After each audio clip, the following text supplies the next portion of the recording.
Good evening, ladies, gentlemen, and all variations thereof, and welcome to session 69 of Shadows of Sorcery. We made it, everybody! Ain't that nice? Joining me this evening, our master of mischief, a thief extraordinaire, or so they like to think, the persuasiveness of a dragon. It's Darren Moran, as played by Lying in Bedmon. Hello. Sitting in the corner, nursing a very metallic leg, and probably kicking people with it later, it's Ingvar Svan, as played by Lydia. Oh, wow. And wearing blue or brown, depending on who you ask, it's the librarian, Arcus, as played by Zerion. Hello. Hello. Hello, everybody. We are currently missing an Elfie, who hopefully will be joining us at some point later on today. But... Yeah, I can't believe Prod's missing the 69th session. It is a bit on the nose, but yes, I suppose. So, welcome everybody to session 69 of Shadows of Sorcery, entitled, Will You Take the Deal? Who wants to do the recap? Lying learnt from last time, keeping themselves muted. Very well, I shall take it. Last session, our crew of intrepid adventurers, nay, should I say, intrepid revolutionaries, found the in-hostaged children within the city of Necronir, who are kept not necessarily in unpleasant situations, but, shall we say, substandard accommodations. But not without issue. Their varying wristbands keeping them under control, in check, as it were. You spent a couple of hours, well, about 30 minutes actually, working with these children to snip the connection system to their control armbands.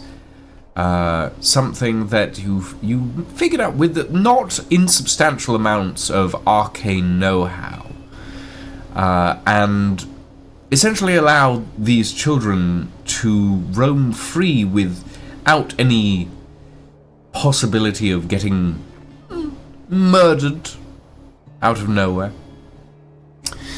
And then you met up with Father Killian, the so-called leader of the local resistance to the Baroness and her iron rule over the city of Necronir. While meeting up with Father Killian, you were informed of a key to the Guardian, a massive mechanical and arcane-based dragon skeleton that in times of peril for the city can be animated to protect the civilian population. However, the Baroness is in possession of this key, and while she maintains possession of that key, the Resistance is hard-pressed to do anything to thwart her rule. Father Killian has tasked you with finding a way to remove this key from the Baroness's possession. And hopefully, with that removal, restoring a form of hope to the citizens of Necronir, along with this assistance you have provided to the children who have been in hostage for a few years at this point, it seems. Right. So, with all that being said, ladies and gentlemen, and all variations thereof, what are you going to do?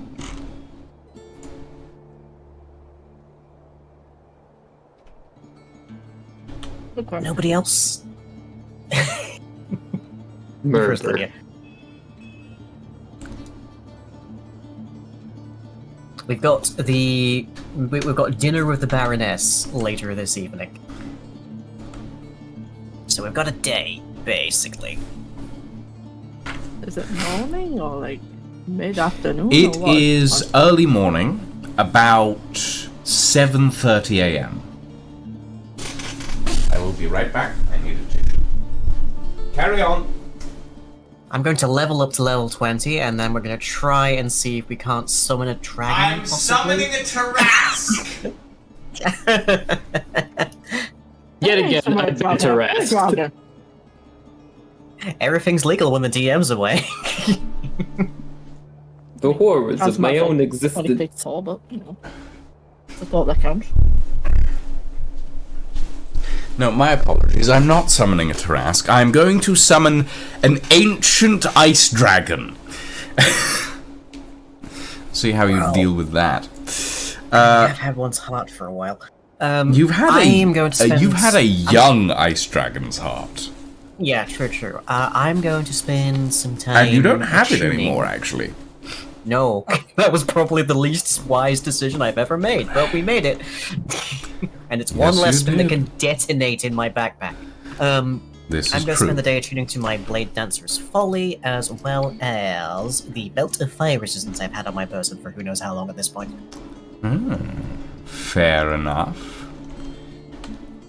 Okay, so you guys have about, let's say, 9 hours between now and dinner time. I will say this is after you attune. You took the time to attune.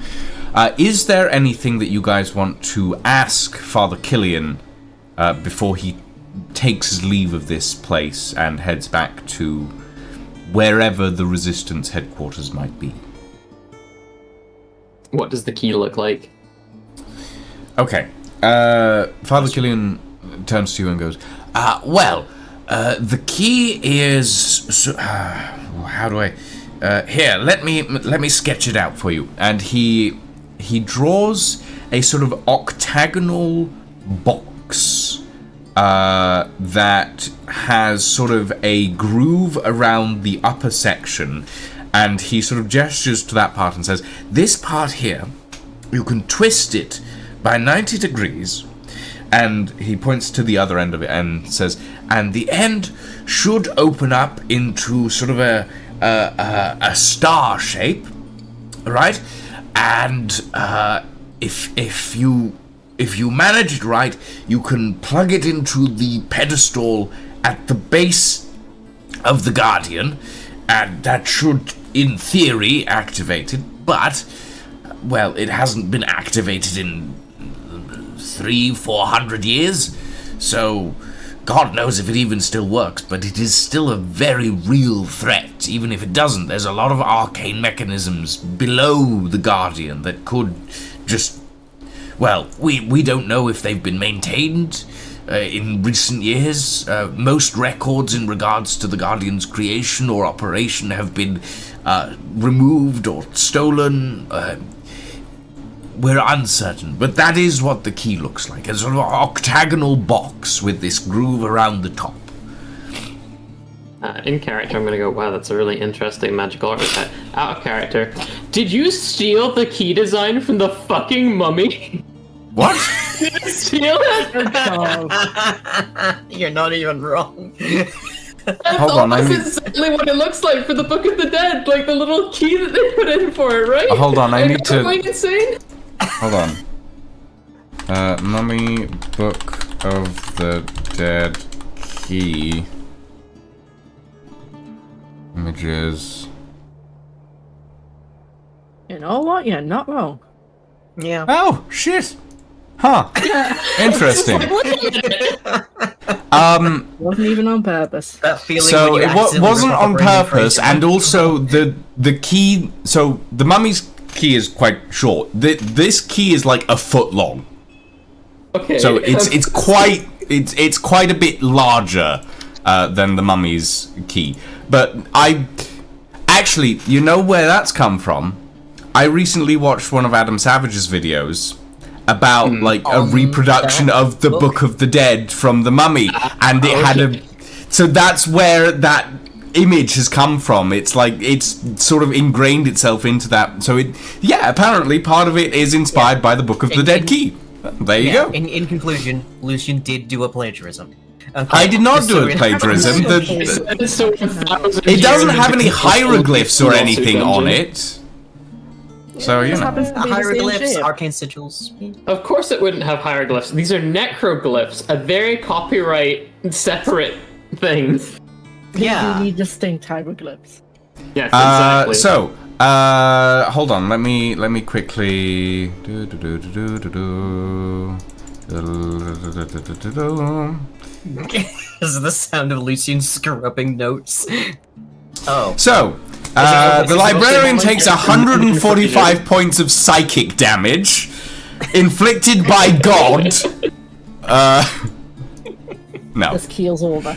Is that a Non-canon. melee spell attack or That's about 300,000 feet of range on that spell attack. Oh, well, Now that's a wait, party I then. have an AC of 12. Hold on. Let me roll God's. AC. Let me roll God's attack roll with sextuple advantage. Oh, dear. Under. Yeah, that's a 25 to hit. Yeah. I like that Happy now? statistically it would still be possible that God could fail. I mean, statistically possible, but statistically You very would not be unlikely. more philosopher. If there is any creature whose attacks you can defeat by vibe alone, it's probably the gods. Yeah, maybe. It's like the gods are fallible in this universe, apparently. I mean, this is technically yes, but I mean, you know. in this universe, God had to wipe the slate clean at least once, so You're right, Noah's Ark is right there. Anyway, And do a crisp. Anyway, you now know what the key to the Guardian construct's systems, I guess you could say, looks like. It's this long, sort of foot-long octagonal box that you can twist the top and the end opens up into this sort of star shape. Is there anything else you would like to ask before Father Killian returns? we asked him to deal with getting the rest of the kids out, I think it was. Yes, didn't we? you did ask him to do that, and he said that would be possible. Like given like if you guys managed to get the key, then like a lot of things would be possible because the Baroness wouldn't have those two pieces of leverage. Basically, she wouldn't have the kids as leverage, and she wouldn't have the Guardian as leverage. Yeah. So he deals with the kids, we deal with the kid. Yeah. Do we have the slightest clue where it is in the Baroness's mansion? Father Killian doesn't know exactly, but in his view, the most likely place would probably be the vault. And he doesn't know quite where the vault is, but he says it's apparently relatively easy to find. Apparently there's a couple of servants in, like, the Baroness's employ, rather, that are relatively sympathetic to the cause, that, while maybe not able to guide you, have provided a relative description of what the exterior of the vault looks like. It's this sort of heavy stone door with sort of a dragon skull sort of carved into it. Right. Well, Does he I got know not much the- else left to do today. Does he Maybe know else? of any traps or anything in the mansion we might be wary of? To be wary of, rather? Let me roll to see if he does. Okay. Father Killian informs you that a few of the sort of... when the Baroness isn't in the manor, there are traps usually laid at the various entrances. The vault is heavily guarded because no one needs to get in when the Baroness isn't around. And that the mansion itself, the manor house itself, usually has a sort of defensive bubble around the sort of the two major points in the manor, which would be the Baroness's laboratory and the vault itself. There's these two sort of defensive bubbles around those two areas when the Baroness isn't around. When she is around, a lot of those defensive measures are usually taken offline because it means easier access to these various places.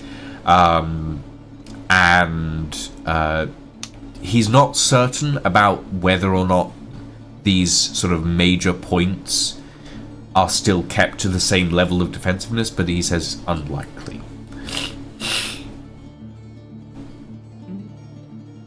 Interesting.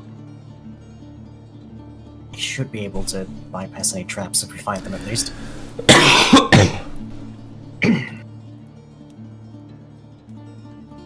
Should being the operative word. Well, Distraction. I'm glad you are at least somewhat confident in your ability to accomplish this. I hope our trust. If there is one thing we can do, it's cause a distraction. Well, fair enough. Fair enough. I hope our trust is not misplaced in this.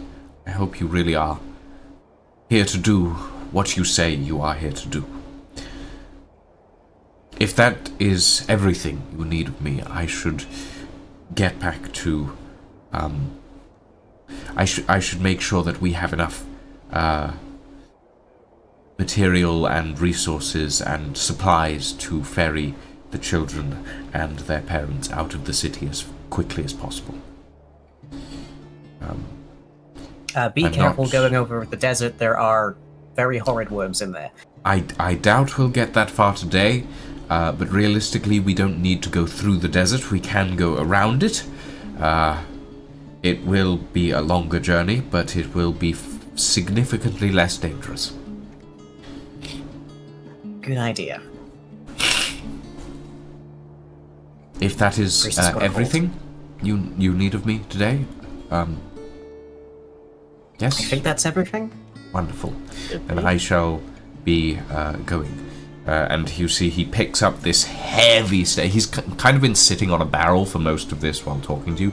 He picks up this heavy wooden staff and like pulls himself up, and you realize that he's been sitting on a barrel most of this time, and like you know, around like 5'2" when sitting. He stands up and he suddenly drops to 5 foot flat and starts like walking out. He's a very short man.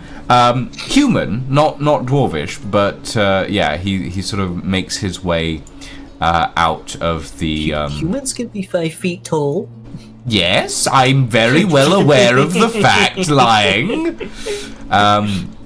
Yeah, he makes his way out of this sort of storage area, and as he goes, he sort of...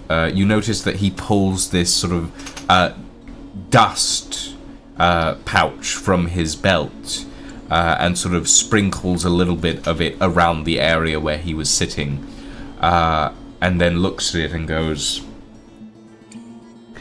"You may need this more than I." And he hands this pouch of sort of shimmering dust to you, Ingvar, because he's sort of looking around, and he says, "This dust should cover your tracks, as it were, should you need to make a relatively quick escape and not want to be followed. I leave this in your capable hands." And he disappears down the street. Literally. Mm-hmm. He's gone.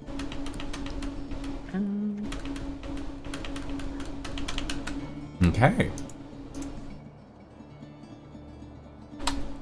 Well, everybody, I think we are either in for a very busy evening or possibly our last day. You might want to make good use of this one.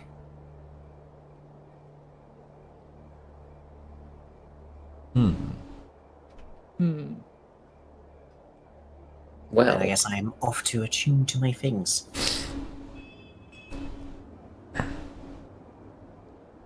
Because if there is a hot chance that a belt of fire resistance will save the day today, then I'm taking it.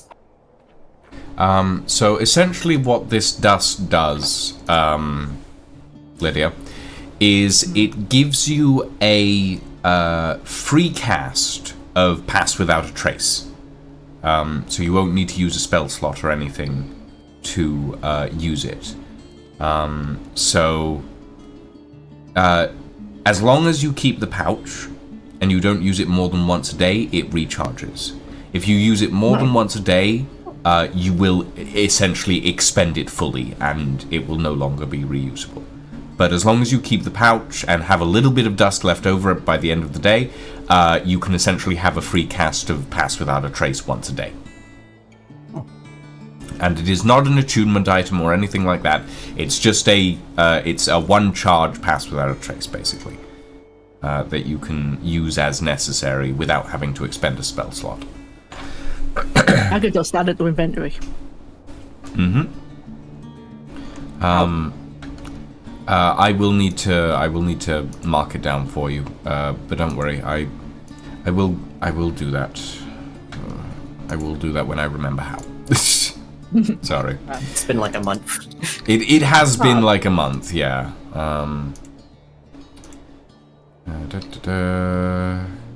Create item. Type. Wondrous item. Dust of tracelessness. I just called it a bag of dust. Well, yes, but then you get like 3 different bags of dust that you don't know what any of them do. So mix and I believe match. you Put get them all 2 together. additional.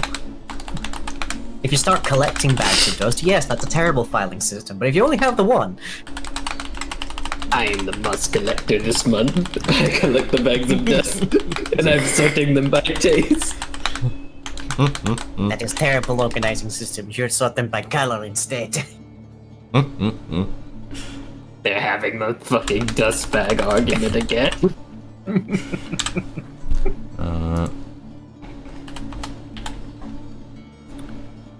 we go.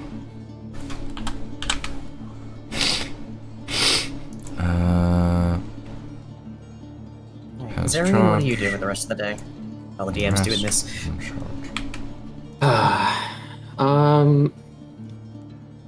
Let's see.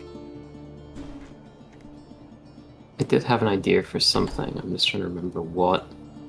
There we go. So that is made, so you should be able to add it now. It's called Dust of Tracelessness. If you just type in dust, it should pull it up. I'm not sure if it will while we're in the same session. Might have to reload. But it is there, and you can use it when you need to. Okay, so you guys have 9 hours. You have requested information from Killian. Yep, that's fine. That's fine, Lydia. Yeah, so you have 9 hours to do whatever you might need to do for today. Where do you want to start? Do you want to break in right now? That is an option. No, let's not make that mistake thrice. Yeah. Every time we try to scout a place beforehand, we end up pulling a heist.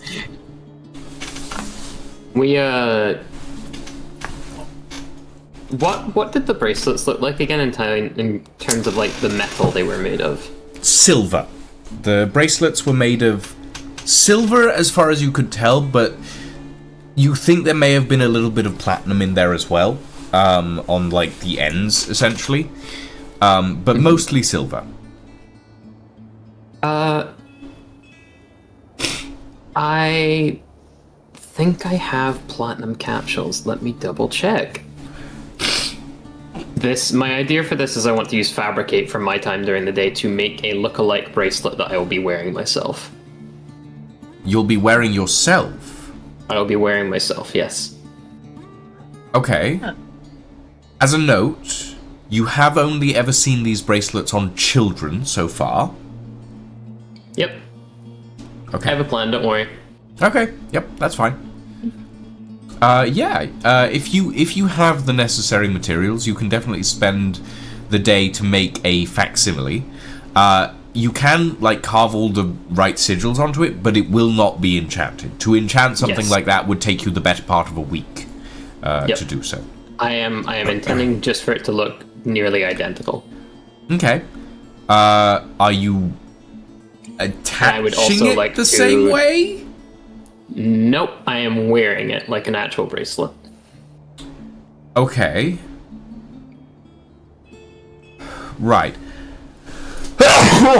My apologies. Yes, yeah.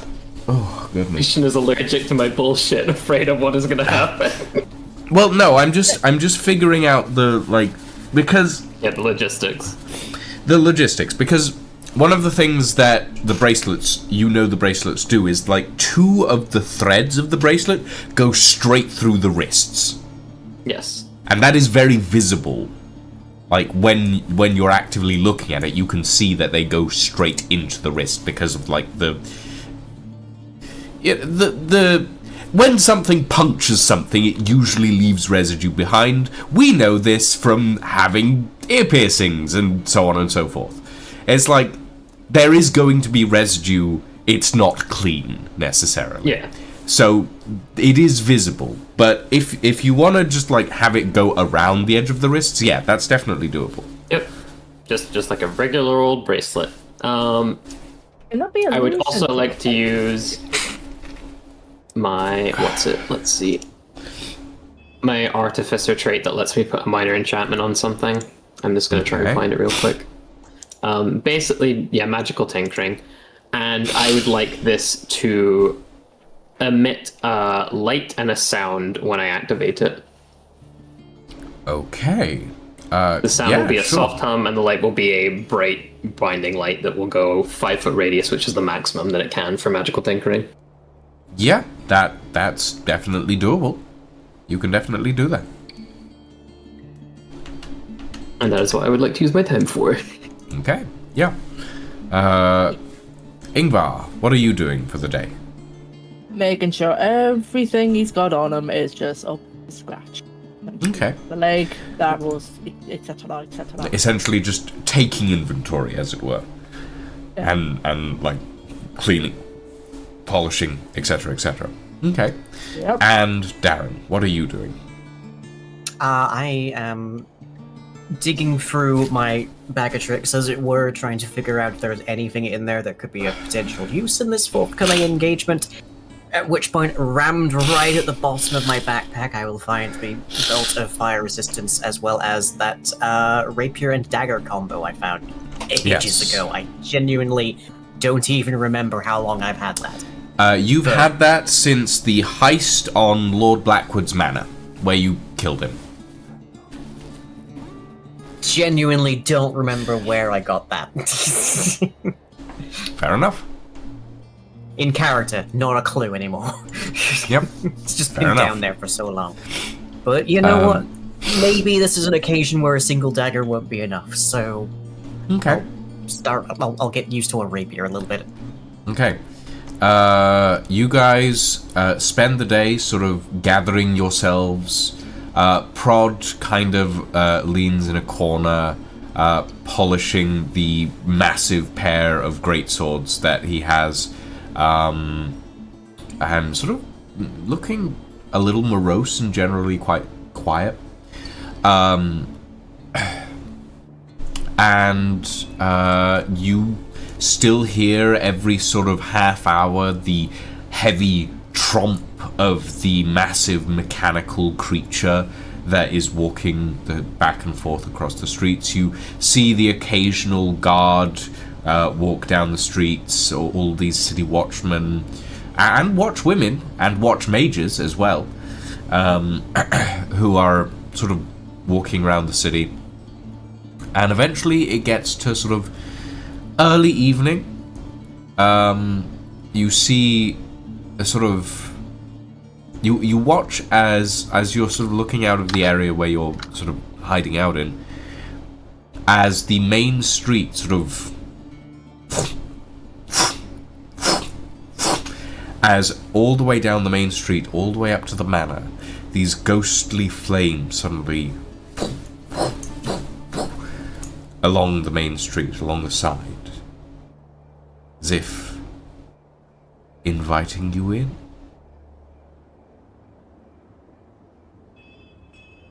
Everybody ready? Ready as I'll ever be. Yes. Okay. Off we go. Into the Dragon's Maw. Into the Dragon's Maw. The four of you approach, and the gates that are flanked by a pair of relatively hefty watchmen. They stand guard. One of them looks you up and down, sort of sneers, goes back to looking straight down the street.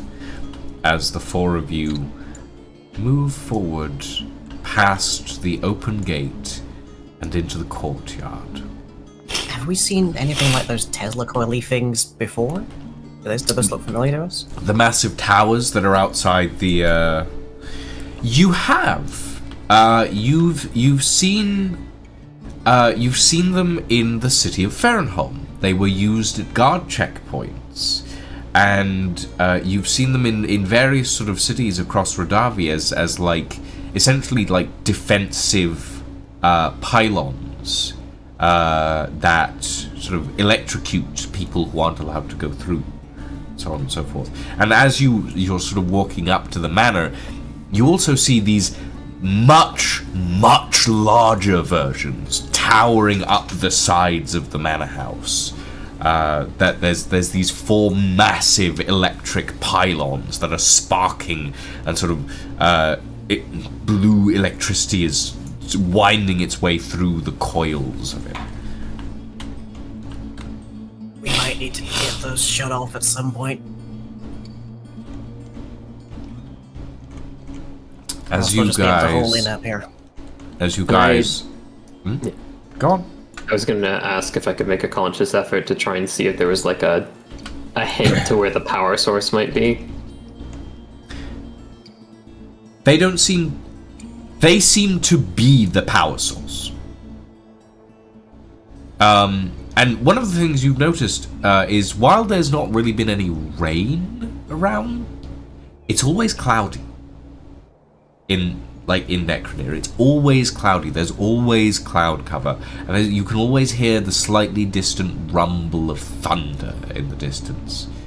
And you haven't really been looking for it, but then you, like, every now and again you realize that you can see lightning striking down, and because the thunder's so distant, it's not really the thing. But you watch as the lightning strikes into these pylons, and they spark up and flare, and then coil down and sort of absorb this energy. So these seem to be the power source, rather than something run by a power source. Ah. That could be a bit awkward. A bit awkward, isn't it? Yeah. Bombs? No, carry on. Yeah. I guess, yeah. We just go on. Okay. The four of you approach the stone stairs up to this sort of landing. This fountain in front, sort of not really water, more like sludge pouring out of these creatures, these stone creatures that frame the front of this building. And a watchman sort of stands at the top of the stairs and looks at you all and goes, "The Baroness is expecting you." And the doors open.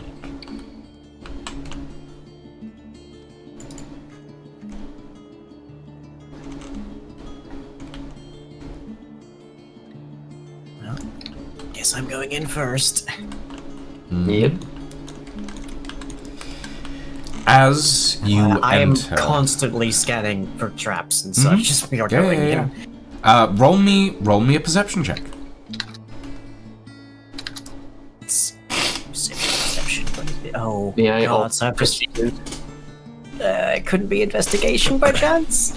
You are walking in. You are looking around, but you are Insight, expected. possibly. Perception.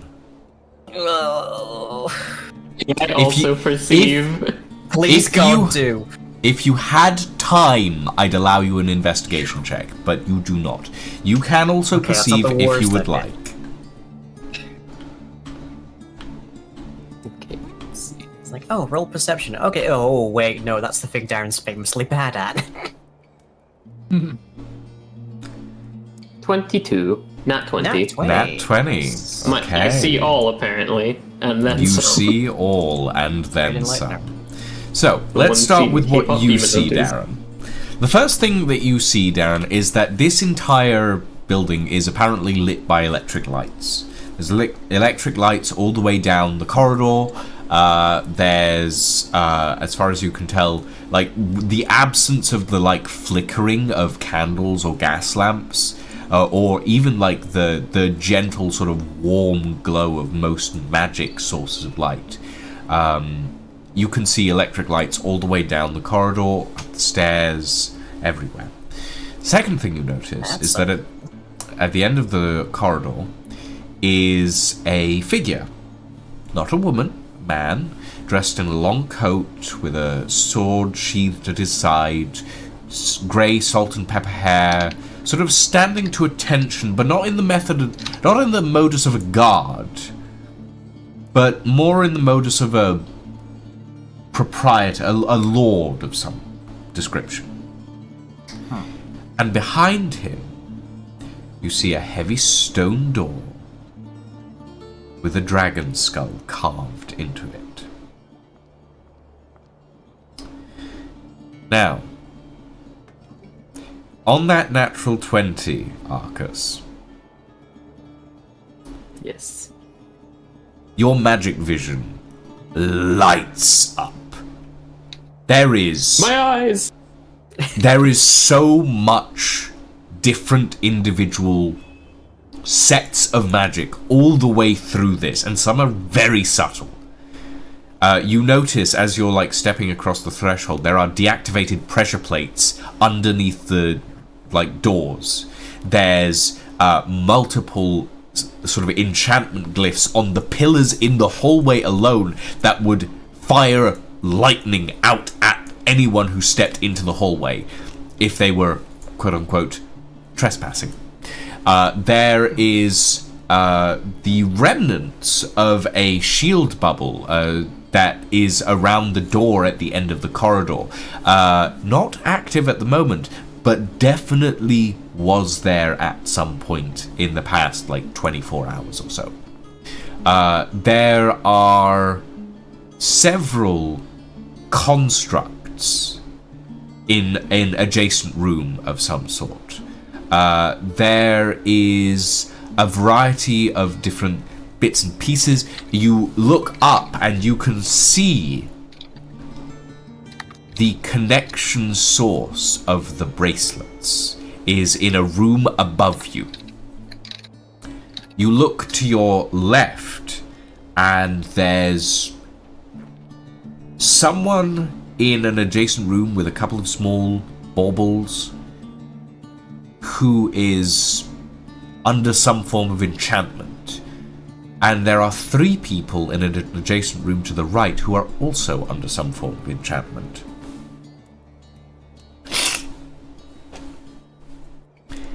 And then appearing in sort of a of black shadow, a tall, ladylike figure with long black hair, 2 arms,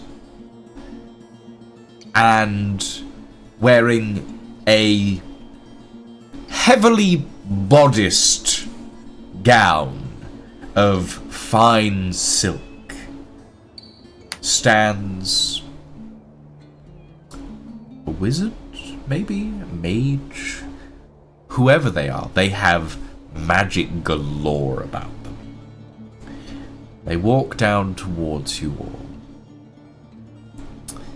and as they walk, the sort of lord-like figure at their side, who you also notice, Arcus, has varying enchantments and spellcasts around him. Both of them walk down towards you, and they stop about mid of the hallway, and you hear, "Welcome, friends. My name is Vorsina Utrecht Hamora, Baroness of Necronia, and I welcome you to my home."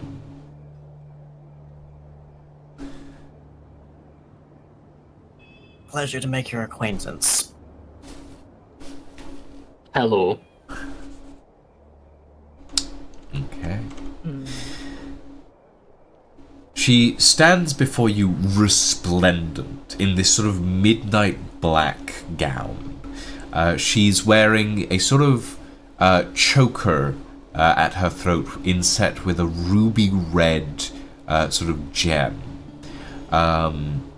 She has sort of lace and sort of bat sleeve, bat sleeve sleeves, and she's got this heavy train that sort of comes down from a black metal tiara that is around her head.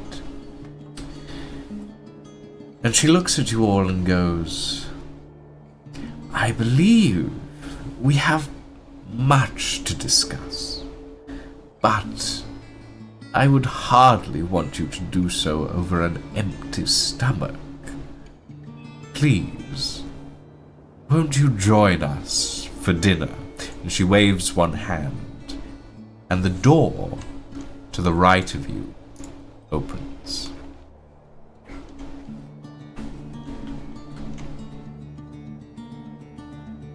My dragon senses are going off so much right now. And I guess I... Is she still missing her arm? She No, has two both arms. She has 2 arms. She's 2 Also, she looks to be in about her 30s.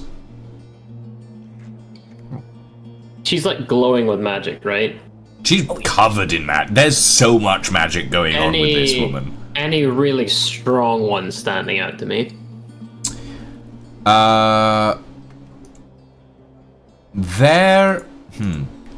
Because of Like that Illusion, natural, for example. because of that natural 20, I will say there is a lot of abjuration magic around her. So you sense that there's maybe like 3 different layers of shielding. You notice that she's wearing a ring that has a strong signal of sort of divination. There's a little bit of illusion magic, but nothing that would be like massive. And there's a lot of both necromancy and evocation. Okay.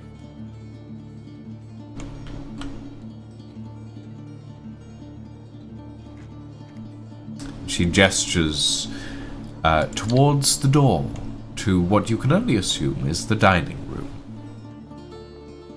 I'm gonna head for it. Still Okay. very quick, very like distinctly looking for traps. Okay. Can I attempt a sleight of hand check.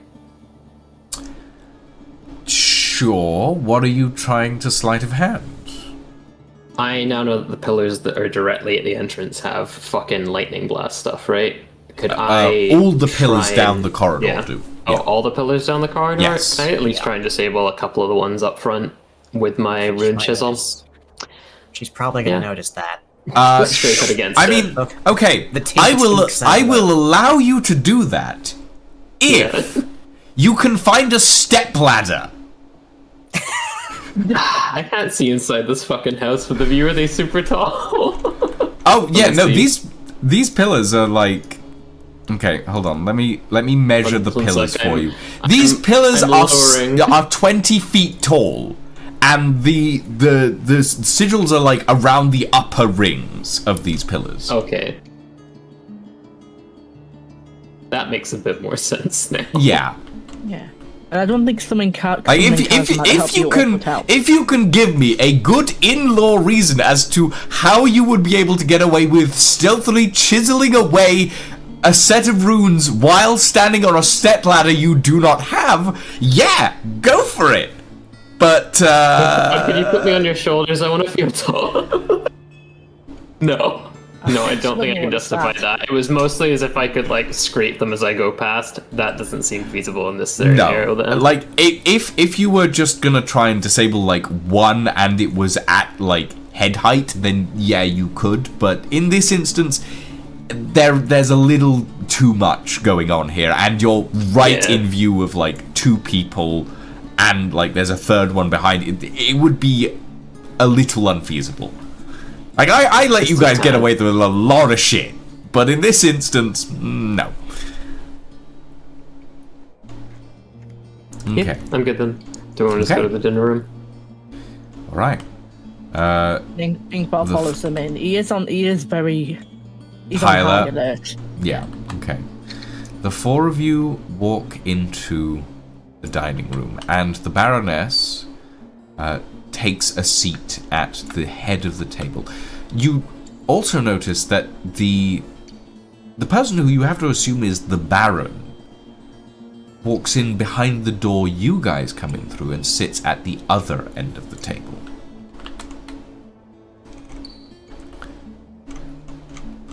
So, the four of you enter. The first thing that you will see, there are four other people in this room. There is a dragonborn cleric of some sort, who is sort of sitting reading this heavy tome. And then there are three figures that you recognize. Melanie Senthal and Mr. and Mrs. Senthal, who all sit ramrod straight in their chairs, unblinking, staring across the room.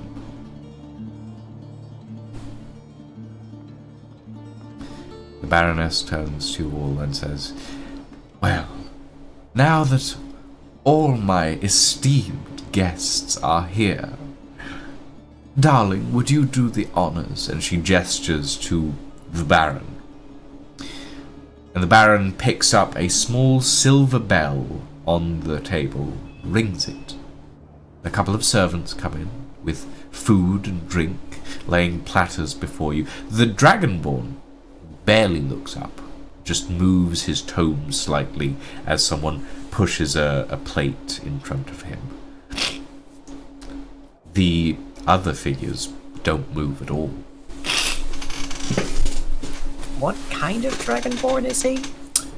Black Dragonborn.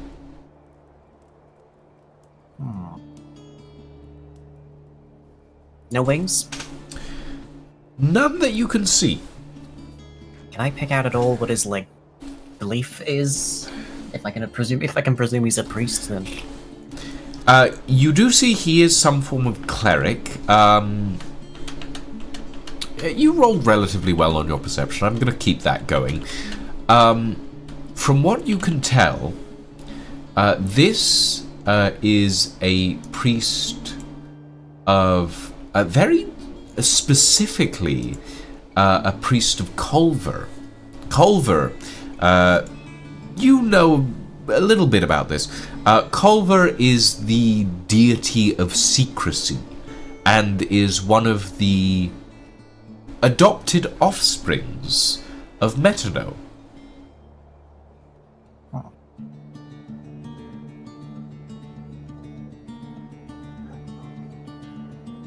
Gonna bristle my wings a little bit and over to a chair. Okay. And yeet yourself into the ceiling, apparently. No, I'm down here. Oh no, it's just my camera being stupid again. Okay. So, the four of you take your seats.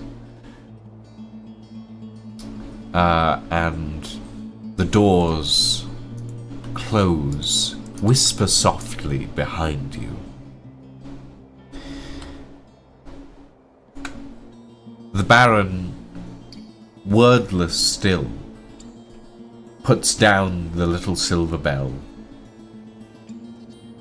and then just sits to attention, not eating. The Baroness has a small plate set before her. She picks up a fork with her left arm, takes a small bite, seems pleased, puts it down, and turns to you all and says, "I do hate to discuss business on an empty stomach. Please, eat, drink. I'm not a cruel hostess. I would never ask you to do the same."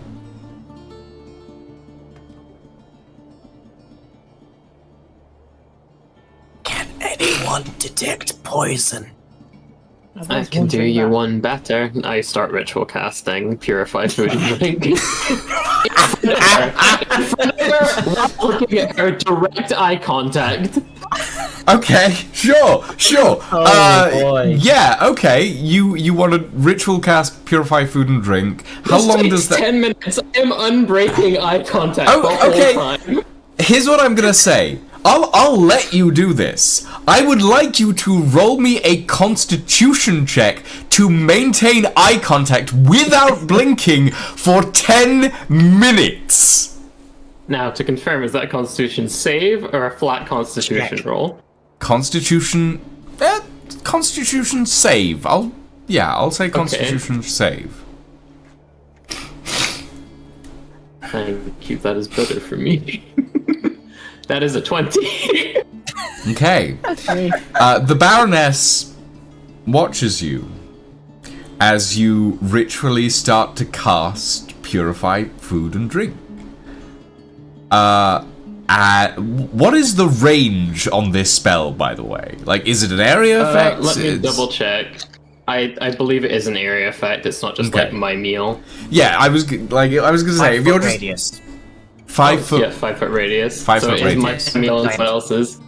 it's your meal, Prod's meal, and Darren's meal, but not Ingvar's meal. Hey, Amber, can you put your plate over here for a second? I say while like reaching my hand behind me to grab the bowl or something and bring it in the range. I'm not bringing eye Like contact. very awkwardly reach across my lap to grab Ingvar's Get in the bubble.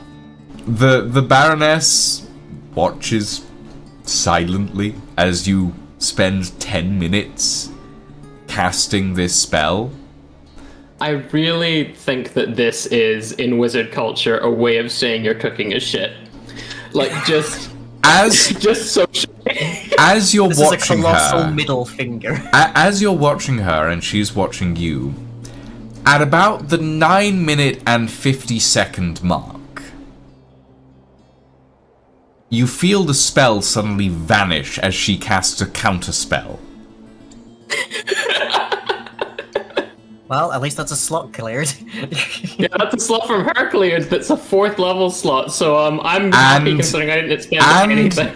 And then she takes off a ring, puts it on the table, off her left hand again. Looks at you and says, I'm happy to do this all night, but I can guarantee you there is nothing wrong with your meals. My chef is an expert. Do forgive us for being a little bit. I was going to say, Roll me an insight check. forgive us for being a little bit paranoid. We have been through quite a bit in our lives.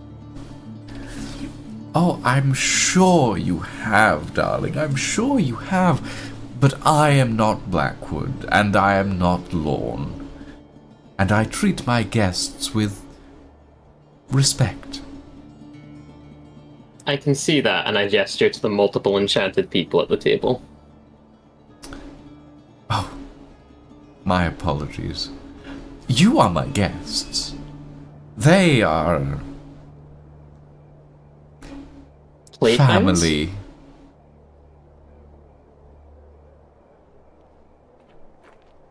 It's an interesting way to treat family.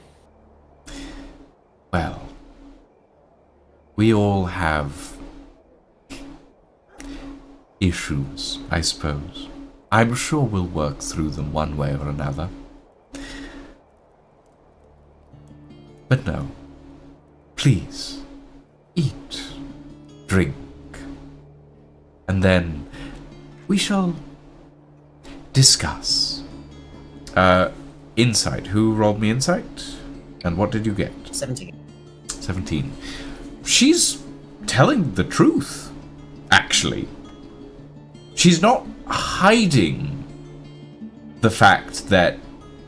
She's not hiding anything, actually. She's being relatively forthright. I mean, you're relatively certain that she does actually only have one arm, because she keeps using her left hand for everything. But other than that, she's being honest, which feels weird.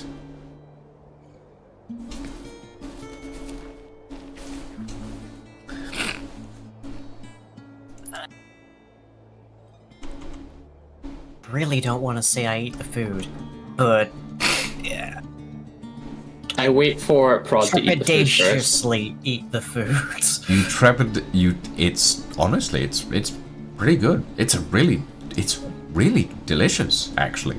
This is well prepared. I really wish I really miss my dwarven constitution right now. It's honest. It's really well prepared. It's really nice. It's not magically nice. It's not poisoned. It's just quite tasty. It's quite filling, actually.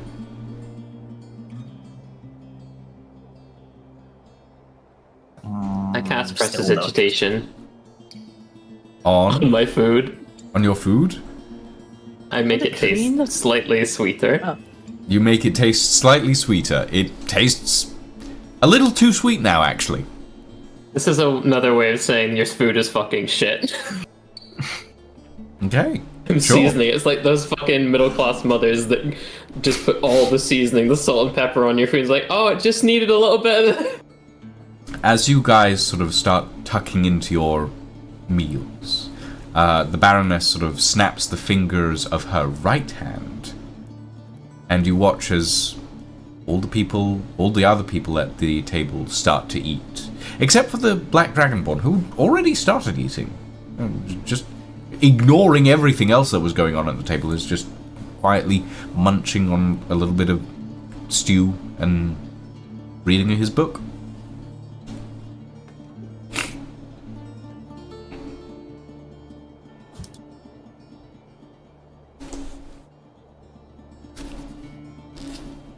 Does anybody have any, like, dinner time conversation to levy, perhaps? I take out a wee piece of silver and I dip it in the food. Okay. I'm still not taking my first bite yet. You dip some silver in the food. You have For context. food stained silver. Does the silver react? It's an old way of detecting poison. No, the silver does not react. Okay, I take a bite. It's a little too sweet. Perfect. Okay. As you all start to eat, the Baroness sort of smiles gently, turns to you all and says, I understand that you have had a long journey to get to the point you are now. Not just physically, but also emotionally and mentally, preparing yourselves for whatever you might find at the end of this long road of yours. I'm happy to help with that, if you like. Especially you, librarian. I understand that your situation is a little more precarious than most of the others at this table. Relatively. I would like to assist you, as I'm sure you've come to understand our fates are somewhat intertwined at this point. Of course, I have no desire to see your child stricken from this world. But, as I'm sure you understand, the Wandering Library is a threat to Asmodeus's grander plans. And as for my part in it, well, I would rather keep my soul intact. I'm sure you understand. As the other person on that contract, I certainly do. And I really might have been tempted to take you up on that offer, maybe learn what you have to say about it. And then you went and mentioned my fucking daughter. Well, we all have stakes in this. Don't you ever say her name in front of me after what I saw you do to those other children. Children. To be quite honest, I'm glad I never had them. I can't stomach them, to be quite honest. But I am offering you a easy way out of this. You see, I have done quite a lot of research on the Wandering Library. I've spent quite a few years, actually, dedicated to uncovering its secrets. Old Edric Vox didn't leave much behind, though I don't think that was his intention. I have to assume that a lot of his work was scurried away by many other malefactors in that time period. I'm not old enough, realistically, to... well. But I can offer you a quick way out of this whole ordeal, and if you take my deal, I can also offer you something else. The city. I have little use for it at this point. Its resources have been drained dry, and what little is left is squalor and poverty. Honestly, the only reason I'm still here is because it's where my work is. But if you were to take my deal, well, a release from your contract, the city for your revolutionary friend, and perhaps justice for you, Mr. Svan. After all, the demon who killed your wife is still out there, isn't he? But devil.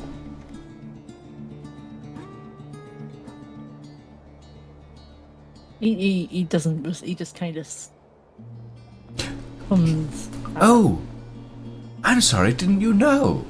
Oh, my apologies. Yes, you're those house fires back in Hopewell.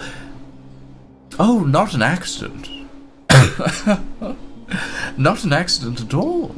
No, a devil contracted to remove certain impediments to an operation. And I believe he's still hunting you.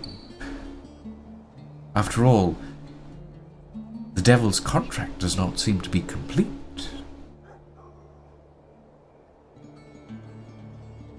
He can come for me. I'll show him what I can do. Oh, I'm sure you could, but wouldn't you prefer to go to him? After all, a Rakshasa is very hard to kill.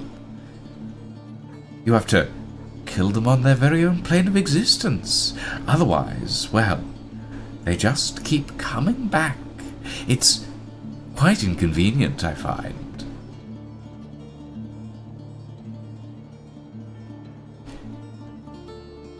At the end of the day, this is not my choice.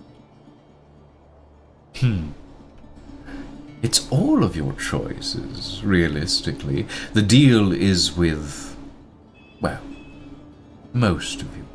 After all, there is very little I can do to assist your draconic friend here, though maybe our resident cleric of Culver can assist with some of the knowledge they seek, and some of the knowledge your paladin friend seeks as well. The cleric barely reacts. But maybe I'm going a little too fast for you all. After all, the only thing I truly want is, well, the Wandering Library. Destroyed. The rest is immaterial in the long run.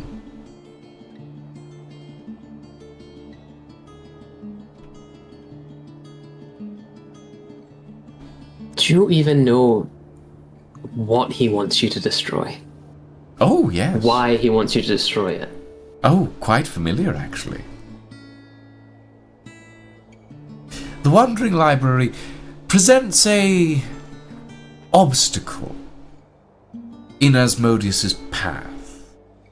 A fountain of knowledge that is freely available to all. And as such, a fountain of knowledge that forces people to confront the truth that Asmodeus is merely one tiny part in an infinitely grand design. By destroying the library, we destroy learning, truth. He told you he wanted to destroy the library for something as nebulous as learning. No, he didn't tell me that. He told me he wanted to destroy the library so that he could steal its heart and turn it to his whim. But the heart of the library is twofold. Both your daughter and the celestial titan that is chained to its center. It's a complicated riddle, I must admit. But at the end of the day, if the world stops learning, then Asmodeus's ambitions are that much closer to reality. So you're offering convenience and a half-baked magical theory on how to save my daughter's life. Oh, something I've been obsessing over half-baked. for centuries. Something And you that you come to haven't me. even realized for centuries, darling. Don't fool me. You haven't had your memories more than a couple of months. You have been stuck, sifting through stacks of books, unaware of your own potential. But I've been studying this problem for decades, and I know exactly how to fix it in a way that, well, in a way that your daughter will be safe, unharmed. Well, aside from the centuries of captivity that, from what I understand, you caused. You really don't seem to want this deal. I can manage either way. This is just more convenient for me, and mayhaps for you.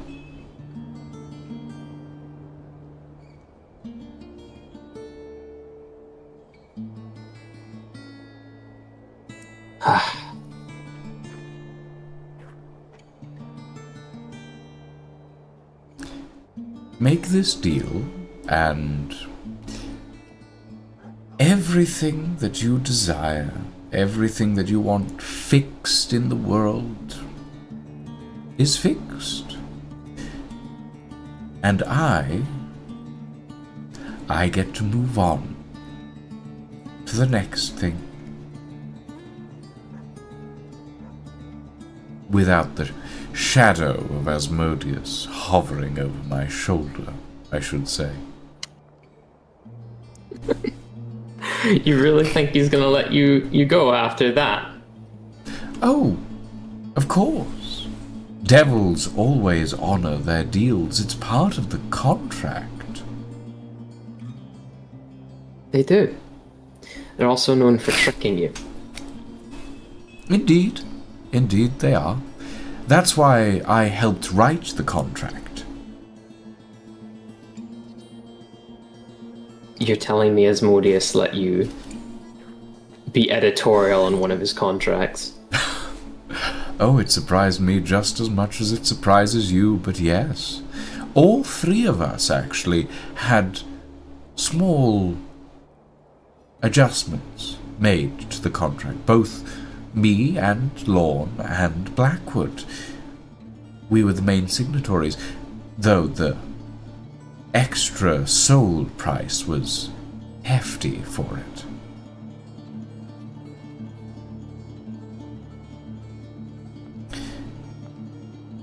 And now, you're one of those signatories. I'm sure if you wanted to make an adjustment, the Lord Asmodeus would be interested in compromise. However, you would need to travel to the Hells to do so, and I don't know that you have that kind of time. You know, I'm a very resourceful person. Oh, I'm sure you are. But you're not my only option. I'm not And sure you sure as hell know. aren't mine. Oh, I'm sure I'm not. Or maybe I am and you're just bluffing. But tell me, when you disappear from my occasional sight, I assume popping into the library, have you heard the sound of metal screaming? Maybe seen some dark looming shadows in the library? No? Wouldn't be able to say. I'm sure. Well, do give it some thought. And the rest of you as well. I'm certain that anything you would like, we can come to an arrangement. I'm happy to be honest. I do so despise bloodshed. Is this something you need an answer on? right away? Why don't we take the deal? Well, not straight away. Tell you what. I'll give you 2 days, 48 hours. And all I need from you is a ring. What ring? The ring that I keep divining on to see you all.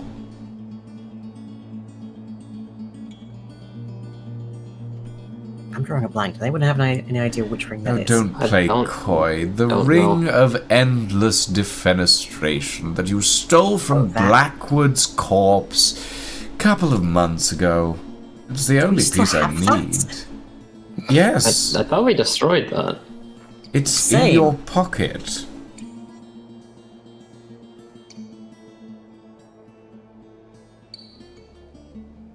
Librarian, starting- look at your...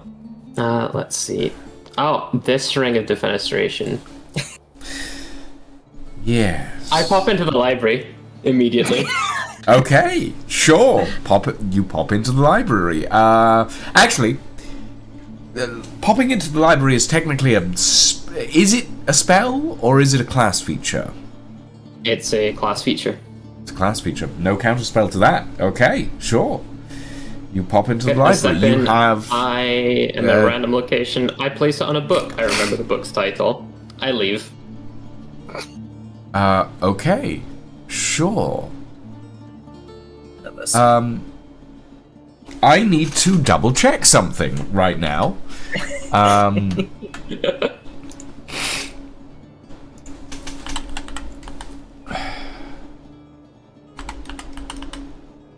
We should have left that ring in there months ago. Yep. Hold on. I need to double check some stuff. Are you looking for the librarian's refuge wording or something else? Yes, I am.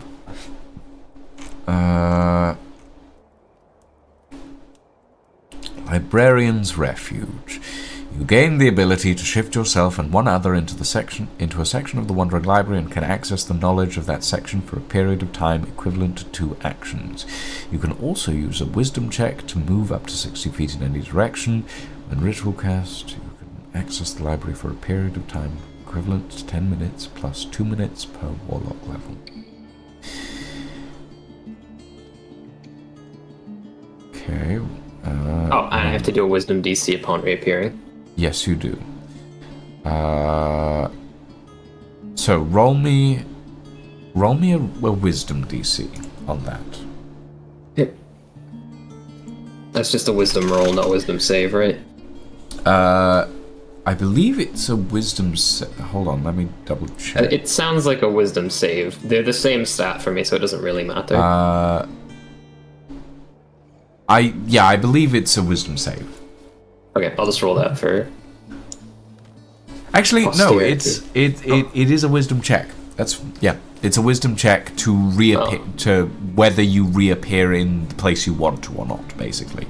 They're the same modifier, so that stands. That's not a good sign. What did you get? I 8. think I got an 8. Oh wait, no, Okay. was it an 8? Yeah, 6 plus 2, 8. Okay, so it's your. Hold on.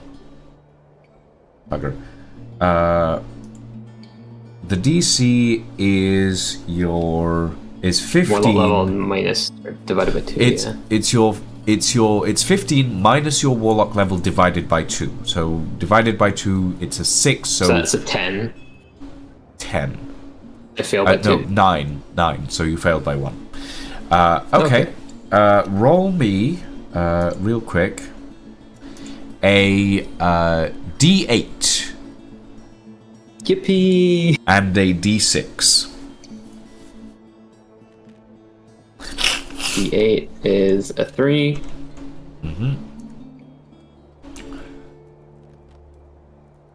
D6 is it? Sorry, I hit you with the dice. A 3. Okay. You appear Huh. You appear 15 feet over here, in this chair, facing this way. Ta-da! The dice make things happen. You are currently sitting backwards in a chair, but you are still sitting in a chair. The dragon... You don't know those Like professors. kids. The black dragonborn looks up at you, raises an eyebrow, and then just goes back to looking at his book.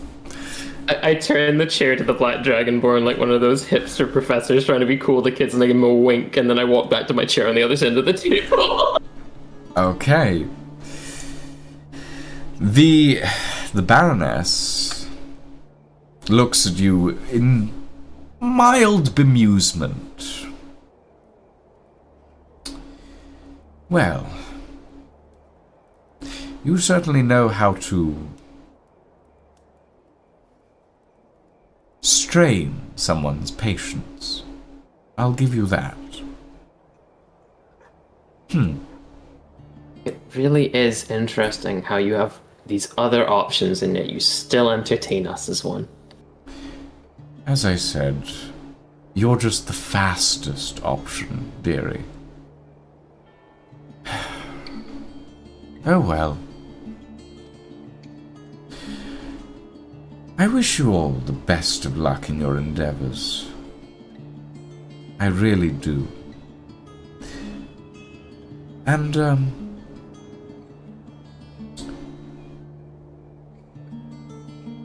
actually, no. I'll let you find that out for yourselves.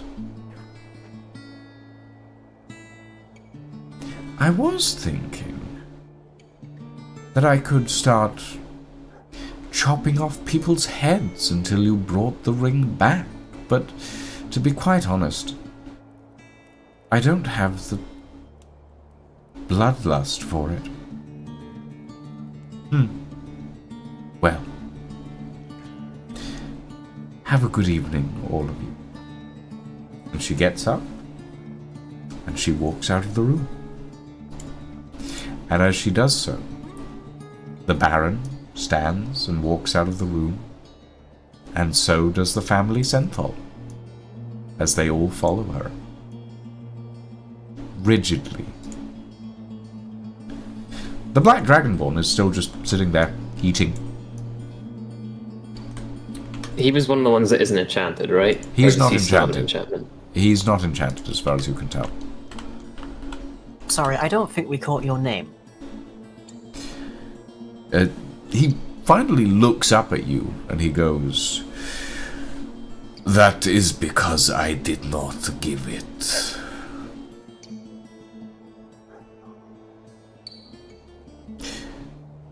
You Introductions are... would seem to be in order. You are perhaps unwise to not take the Baroness's deal, or perhaps you know more than you are letting on. I'm uncertain. What I do know is that the easiest way to achieve your goals just walked out that door. She is perhaps more than willing to work through difficulties, but if that is not something you wish to do, then I shall not attempt to persuade you otherwise. I've never had a goal that wasn't best achieved via the hard way. Ah, the hard way. Yes. The hard way is such a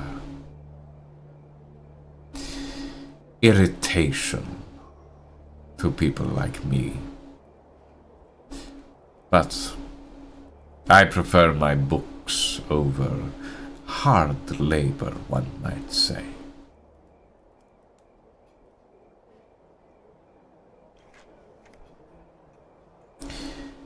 If the Baroness's introduction did not give you enough of an idea, I am a cleric of Culver. Secrecy is our most prized possession. And we do not share our names, if you were expecting some form of introduction. Very well, I shan't share mine either. I would not expect you to. Names are powerful things.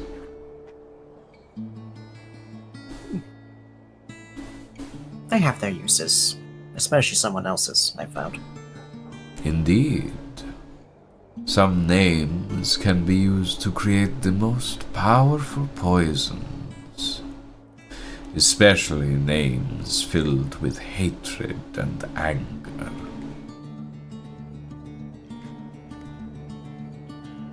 Does anyone else not like this guy? Yeah. Oh, I fucking hate him. Okay. Is there anything we can perceive with them? Can I see what book he's reading? Sure. Roll me a perception check.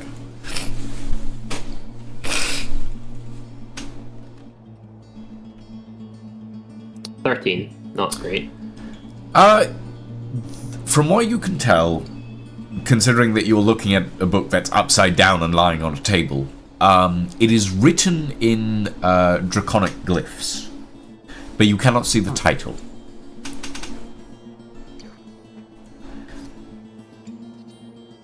Ah.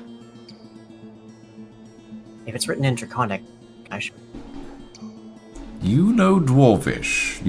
Just because you suddenly became a dragon doesn't mean you suddenly learned every I also draconic. speak Draconic. Okay, you speak it. Can you read it? The languages Yes. tab does not distinguish. Okay. I am literate. You are literate. Can you read it while it is upside down and across a table away from you? I'm fluent. That Probably with an you can be intelligence check. fluent in English, What- and if it's what like you're- 20 feet away from you and upside down, you're still not going to be able to read it. What you're describing is a perception check. The librarian just saw what was You're written in it. welcome to roll it. I'm not stopping you. You're welcome to roll whatever you guys like. I'll tell you the result. The result is the same as. Stopping us rolling whatever we like. We have to ask. I mean, yeah, you can ask, and I'll tell you whether the result of the roll is possible. We're in a little period. 1 second. I need a d20. As I said, you're welcome to like try whatever you like, and you can ask. You can ask whether you can roll it, and I'll tell you what the possibility of the result is. Or you can just roll it straight away, and then tell me what you want to do afterwards, and I'll tell you what the result is. You know, you don't have to like immediately ask me if you want to do something. I'm just gonna say, not everything you do is gonna work. And some things might have a very high DC that you might want to know beforehand. But since you rolled lower than the librarian, no, you cannot see what the writing on the book is. She mentioned you might have information of interest to me. What information is that? Well, the information I have for several members of your party, yourself included, was part of her deal. And I am not inclined to renege on my deals with the Baroness. I'm sure you understand.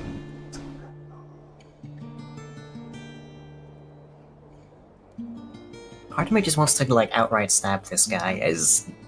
Feels like it would be a bad idea. Oh, he'd immediately pull some bullshit. Yeah, almost guaranteed. Turn I into a crow or something.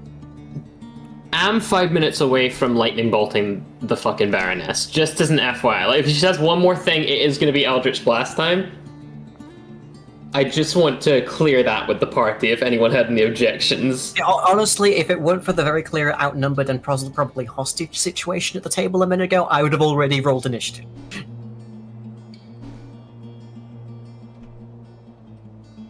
Same, probably. Ingvar's danger senses are pinging up in several different directions. Yeah. And also the fact she left us alone with just him. Are these doors open? Or are they closed They're not right locked. now? They're closed, but they're not locked as far as you can tell. She is confident enough to leave us alone, all of us, alone in a room with this person. What are the odds that she turned the traps in the hallway on? I should be able to see them, right, if they're on? Yeah, and they're off at the moment. Okay. Like, you can see a lot of the things that are in this house, and all the traps. My vision is probably blurry with how much It is a around little here. blurry. You like that's one of the reason your perception was like you were having trouble earlier is because there's just this faint haze of magic all over the place at the moment.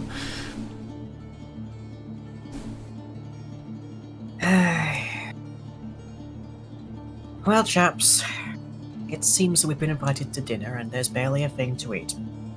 Shall we provide for ourselves?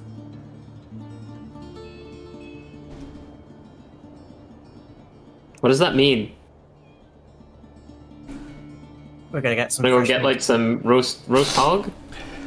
There's a lovely rack that appears to be across the table from us. If anyone wants it. Yeah? Yeah? Okay, I'm rolling initiative. Okay. Rolling Roll initiative me- on the priest guy. Roll me initiative on the priest guy. Sure. Yep. 21 for me. Okay. What did the dice say? 14 for me. Neat. We're gonna find out he's like a level 20 avatar of God or something, aren't we? I would not be surprised if this fucking Dragonborn was a Modius fucking self right now. But we sure are going for it. We've been sufficiently antagonized. Someone is drawing blood tonight. Okay. Sure. It's Who goes? definitely not the nurse at the donation. Darren, you go first, I believe. Alright, I will draw my shiny rapier and its counterpart dagger. Let's see. I should totally 15 feet. Yeah. Move to close Mm-hmm. and attack. Okay. Roll me a attack. Okay, plus 8 with advantage, actually. That's just the first one. 24. Damn. Okay. Does a that 24 hits. hit, or do Yes, I have... Oh, should it I? hits. Okay. In fact, it's double the Okay. DC. Nice. And let me see. Then it is 2d6 plus 6 plus my 7d6 of sneak attack, and I'm guessing he's currently flat-footed on this. 7d6 sneak attack plus an extra 2d6 sneak attack from Malay Dancer's Folly, so that's 11d6 plus 6. Roll it, I guess. Yep. 47 points of damage. Okay. You leap across the table, both blades drawn, plunge this long rapier-thin blade straight through this Dragonborn cleric's, where you would assume the heart is. And it stabs straight through into the back of the chair. The hilt hits his chest. And he looks up at you. Closes the book on the table. Puts his hand on it. He watches it vanishes into a puff of smoke. Looks at you and says, "Well, I do hope that you gained something from this experience." And you watch as his body slowly starts to melt. And all that's Never any left fun, are they? after a minute is sort of a puddle of goo and a small black crystal on the chair.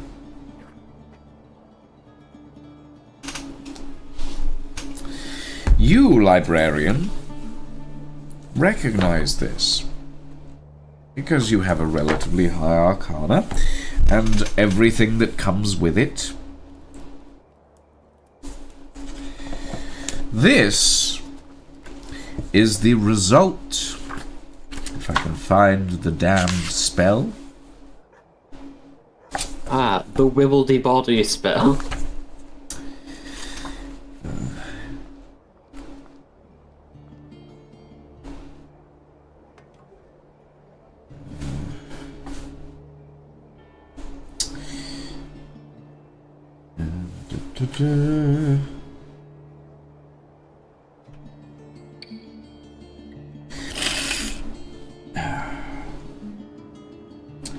This is the result of the Simulacrum spell. To give you a brief idea, Simulacrum, you shape an illusory duplicate of one beast or humanoid that is within range for the entire casting time of the spell. The duplicate is a creature partially real and formed from ice or snow, and it can take actions and otherwise be affected as a normal creature. It appears to be the same as the original, but it has half the creature's hit point maximum and is formed without any equipment. Otherwise, the illusion uses all the statistics of the creature it duplicates, except that it is a construct. Oh, gods.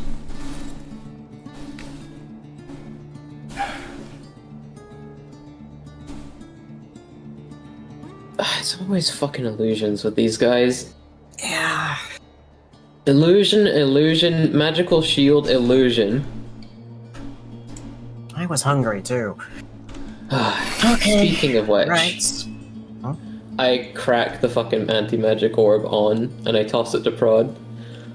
Who's ready to go kill the fucking Baroness? Sure. Why not?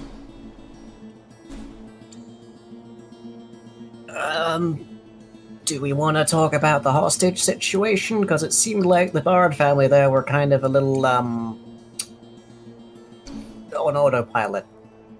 Yep. We're gonna deal with that after, hopefully. I think the priority should be going towards the casting implement, which is upstairs. Upstairs? Upstairs. The guy didn't he mention like the dragon skull thing that's like right at the end of the hallway? That's for the key. Oh, that's the key. I'm talking about the hostage situation with the children. I think that should be right. number one. We can split up, and you guys can go in the vault with the anti-magic, or you can go to the pedestal. I think we should go to the pedestal with the anti-magic to turn it off while we destroy it. But I don't think we should split the party in the death banner. I don't think that's a good idea. Certainly, No. certainly. Okay. Well, I knew this evening was going to be interesting. Right. I'll march back across the table over the door. Okay. I would recommend Prod goes first in the party order, because they are holding the anti-fuckery orb. My brain Prod- went to Darren passing over the table and just putting his foot right in the turkey. Yeah. Prod gets up, I walks walked out in into worse the corridor. Fair. The lights don't even flicker as you pass by with the anti-magic orb. So, It's disconcerting. well, they're electric. Right. Yeah. Not used to electric. Still disconcerting. Right. Where are you guys headed? What do you want to do specifically? I think we should try and go Upstairs. the Implement that links to all the kids, basically. Yep. Okay. So the four of you start heading upstairs. Do you take left steps or right steps? Oh, eeny, meeny, miny, moe, catch a tiger by the toe. If it squeals, let it go. That's a fae, no one knows. I think it's right. It's closest. Okay. Yeah. All right. You head upstairs. The control device, as far as you can tell, is in the laboratory to the back of the manor house. Essentially, this room in here. As you're walking up the stairs, you listen out faintly. You can hear what you think may be the Baroness in the room opposite the laboratory. She is quietly talking to someone, and you're not entirely sure who, because you don't recognize the other voice. But she seems to be speaking with someone. The walls are relatively thick, as far as you can tell. Creeping up against that door, what can I hear? Roll me... Actually, no, you are just... Well, roll me a stealth check. Just to see if you can creep to the door without being heard.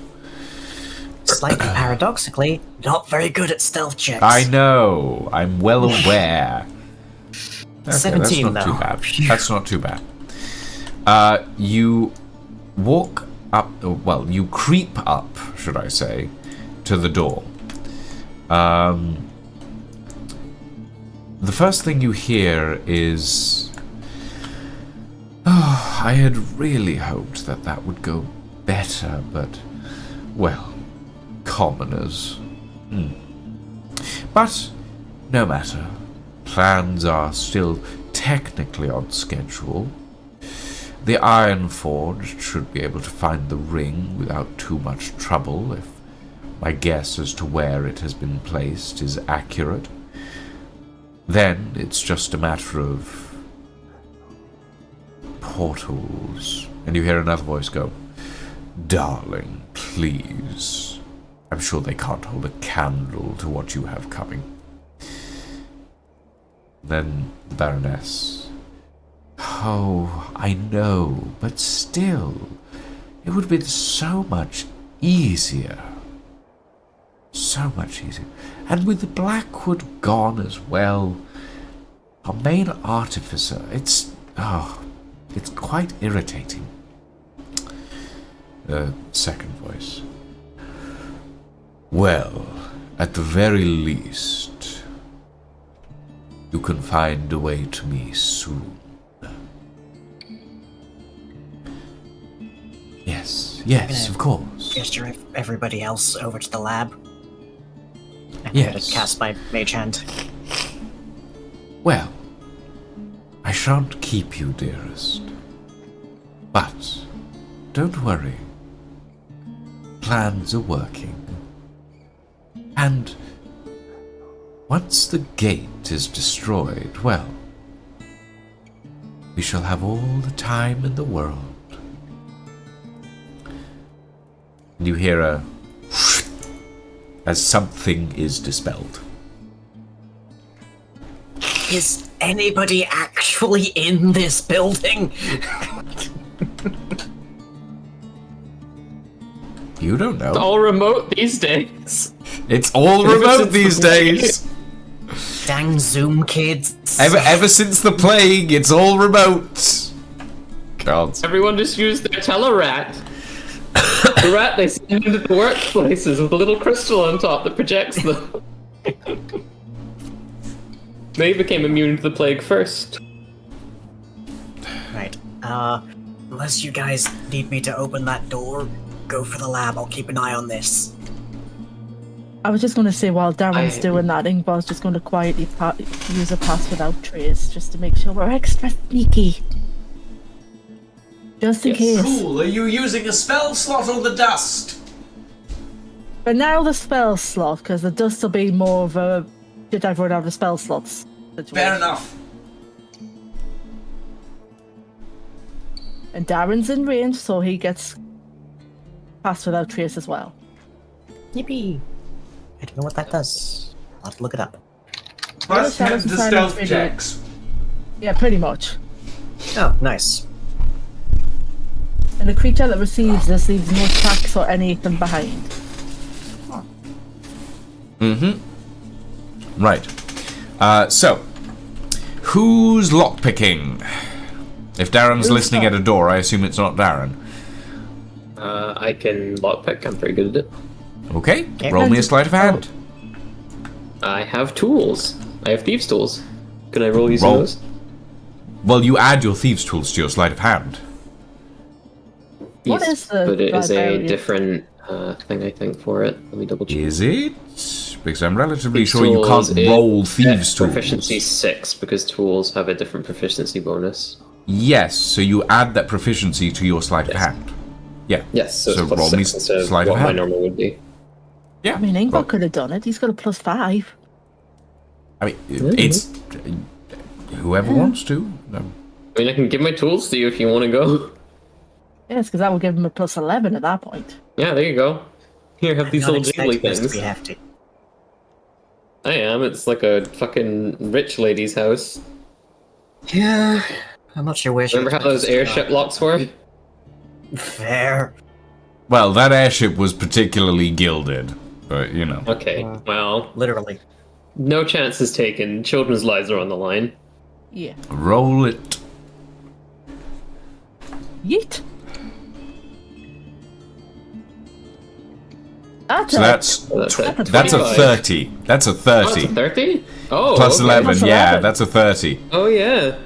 Damn. Okay. So, you sit down in front of the door. Tick, tick, tick, tick, tick, tick, tick, tick. You hear a ding sound as an arcane lock breaks, and you bypass and open the door to the Baroness' laboratory. In front of you, you see multiple distillation tanks, a massive set of Tesla pylons, a pair of iron cages stained in blood.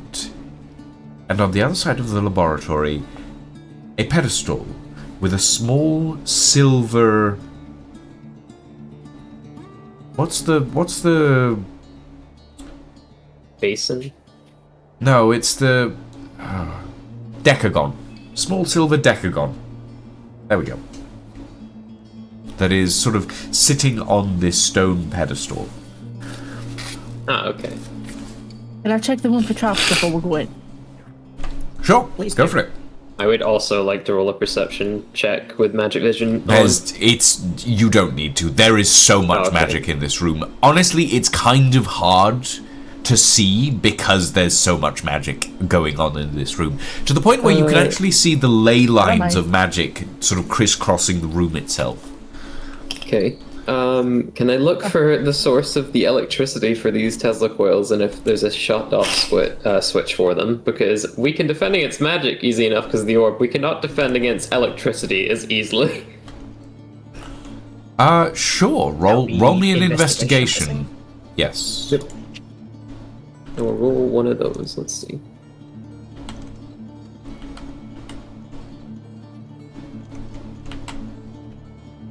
Whoosh, into the pit. Nat That is 20. a 31, nat 20. Okay. That Yeah. finds us on my nat one. You can see there is a switch by the door that seems to be connected to a bunch of different wires that are running across the laboratory. It is connected to these Tesla coils. It is also connected to a variety of other mechanisms across the laboratory, and you're not sure what they do. There's a couple of like little things that are bubbling. Oh God. Apologies. Yeah, no worries. I would just like to turn those off.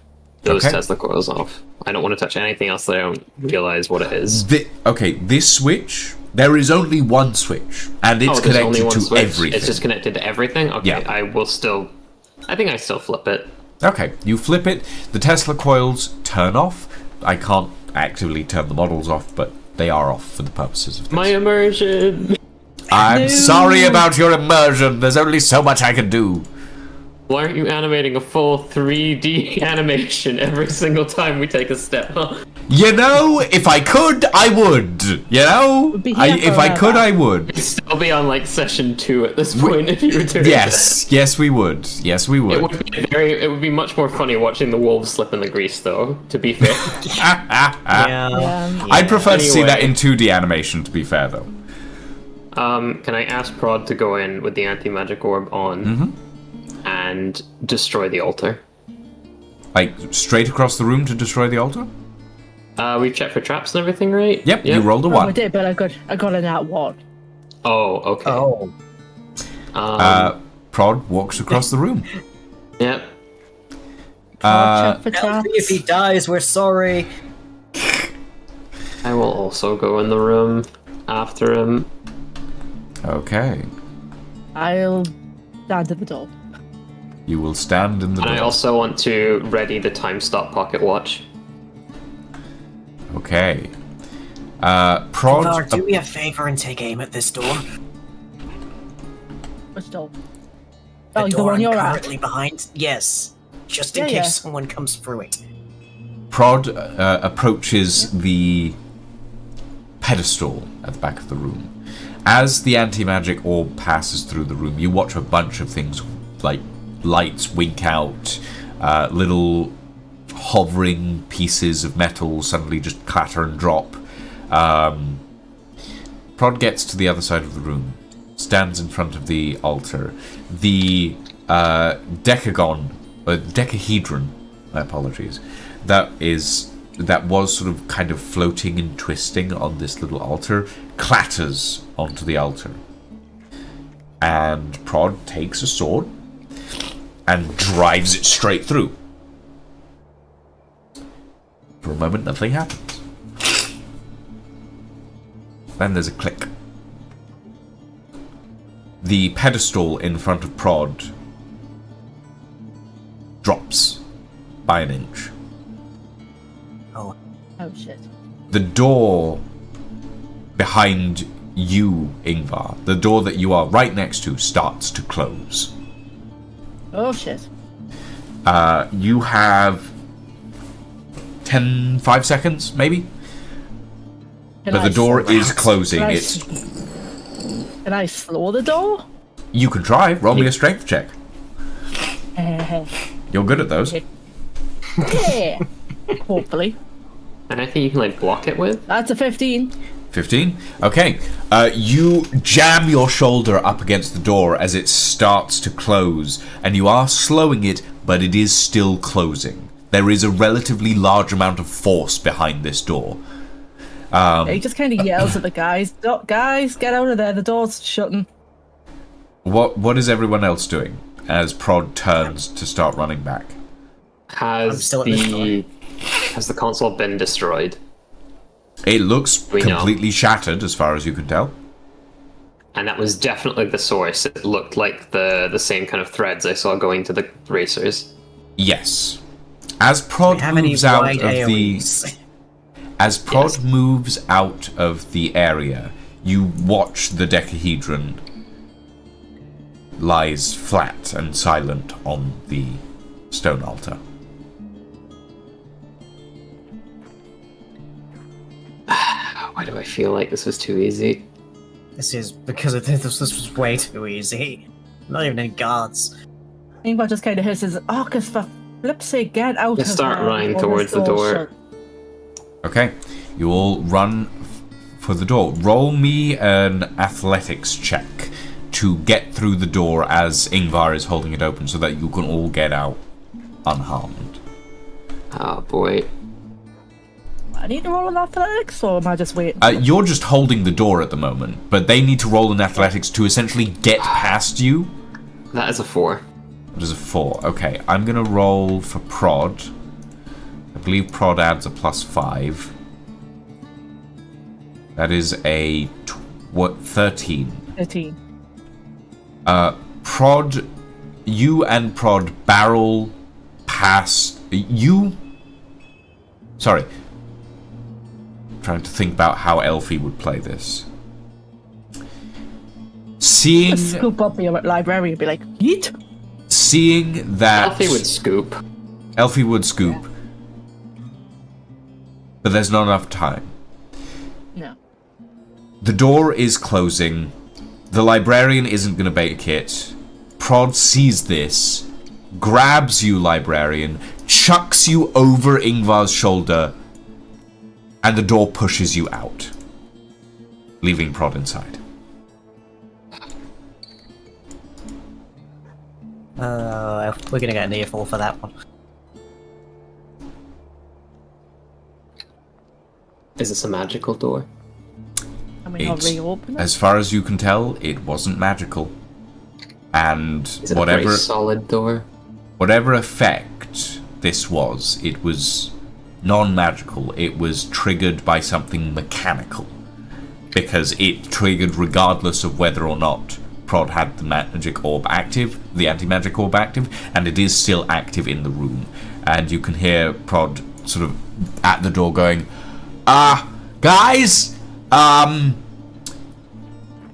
don't want to, there's smoke, there's red smoke. Prod, bash the door pins up from inside right now.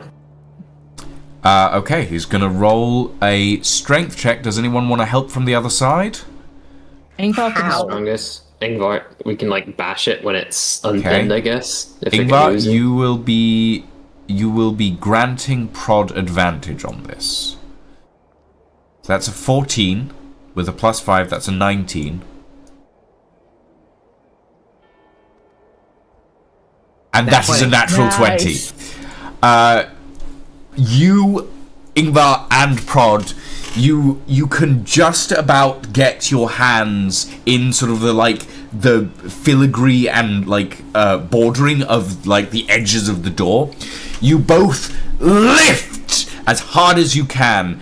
You just about hit the top of the door frame, and then you hear a slight splintering, cracking sound as the hinges rip out of the wood, and you shove the door aside. Prod lunges through. As you can see, the room behind him is filling with this red gas that is slowly starting to seep out of the room. Can I pull the door back? You can try, but it's not going to fit properly, and you can still see that the gas is starting to try and seep out around the broken slow it down door. A little bit. It'll slow it down, but it's not going to stop it. At the same time, Ingvar, at the same time as Ingvar is doing this, Darren, you turn around to see the Baroness opening the door to this other room, looks out at you all and goes, "My, you are persistent, aren't you?" And she the is... second that she is in the door frame next to me, I am attacking her, and I'm taking so many actions. Okay, surprise attack. Roll me some initiative. Proper initiative this time. Yep. Wherever that went. 24. Into the distance with ye. 11.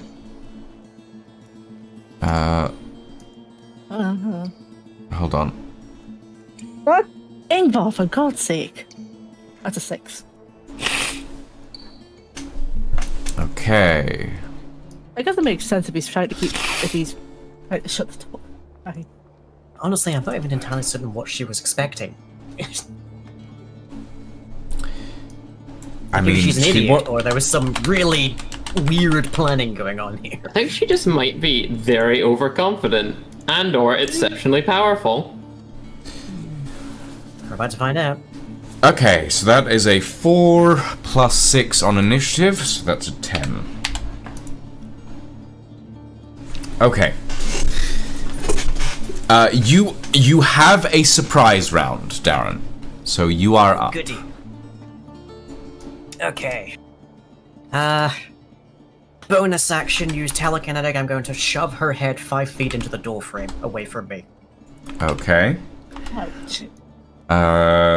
So you're shoving her 5 feet in, In the direction of the door frame, like this direction, basically. I'm Okay. shoving her head into this Pretty wall. nice. So you're basically gonna... You're trying to use telekinetic shove as an attack? Yeah, I'm trying to daze her mainly. Okay, roll me an attack roll. What do I add to that? Is it just proficiency? It's just proficiency on this. It's spellcasting proficiency specifically. So that would be my proficiency plus my intelligence? Yes. If your intelligence is your spellcasting modifier, then yes. It is. Okay, well that's plus 11 at least. That's something. That's actually better than most of my normal attacks. That's a 16. You shove a telekinetic push at her. Whatever it is, just glances around this sort of immaterial bubble of hazy magic that you can just about see that's all over her.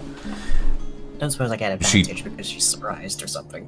Well, she is surprised. And do you have the assassin? You're not an assassin though, so No. Yeah. Be nice. So Good job. Okay, and then main combat action, I will use Blade Dancer's Folly. okay, roll me Still, an I'm attack. guessing with advantage. Does Blade do you, what would give you advantage in this situation? Surprise. I will.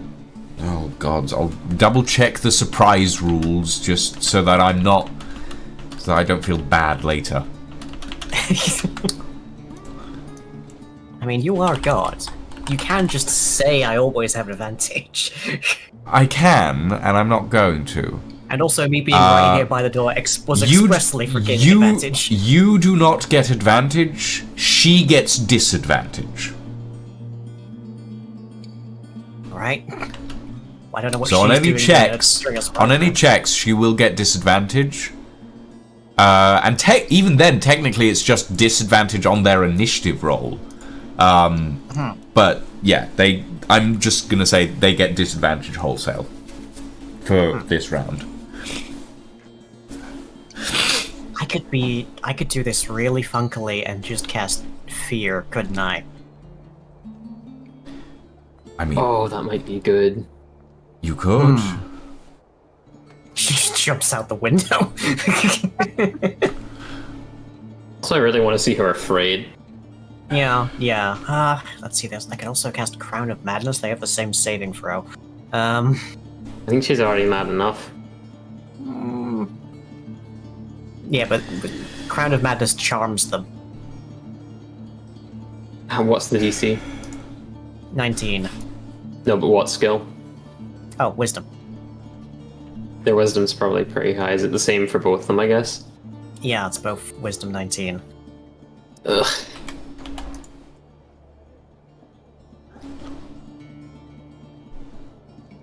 Do I just stab her? Just give her a little stab. Yeah, just a little stab. Little stab. I mean, it's Also, that or yeah. I breathe acid right at her head. Alright. I mean... Elfie! Elfie has Elfie! arrived! Holy shit! I'll be saying, don't stab her. At dawn, look to the east. And Dawn, look to the east as Elfie rides over the sunrise. Hello. Hi. Hello. Wow. Did you oversleep, Chance? Yes. Look, I'm very Okay. ill, and I'm 25 now, and I'm. Congrats, I'm ill and I'm 26. I'm ill and I'm 36. Well, yeah. I'm fine, and I'm 35. You're chronically ill. Okay, relatively speaking, I'm fine. There's nothing unusual. You're chronically ill. Look, there's a lot of chronic illness going around, okay? Yeah. Yeah. I'm a little chronically Okay, ill well, if when I I'm want not to allowed be. to stab her, I'm gonna take the chance. I'm gonna cast Fear. Okay. Oh dear. That is a saving throw on my part, correct? Yep. Wisdom saving throw? Wisdom saving throw. Okay. Fine, right here. Well, she is at disadvantage, so she is rolling this straight. That is A 15. Fails. She is feared.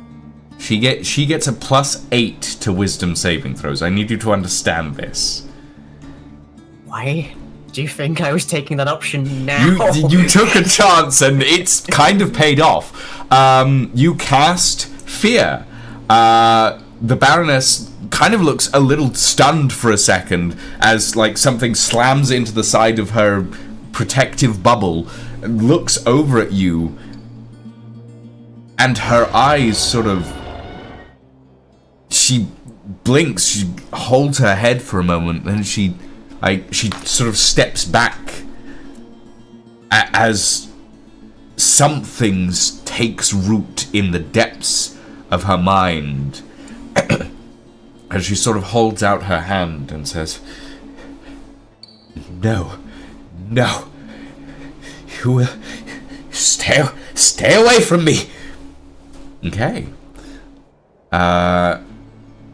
And that is your surprise round done? Okay. Arcus, it is your go. And then we'll be right back to you, Darren.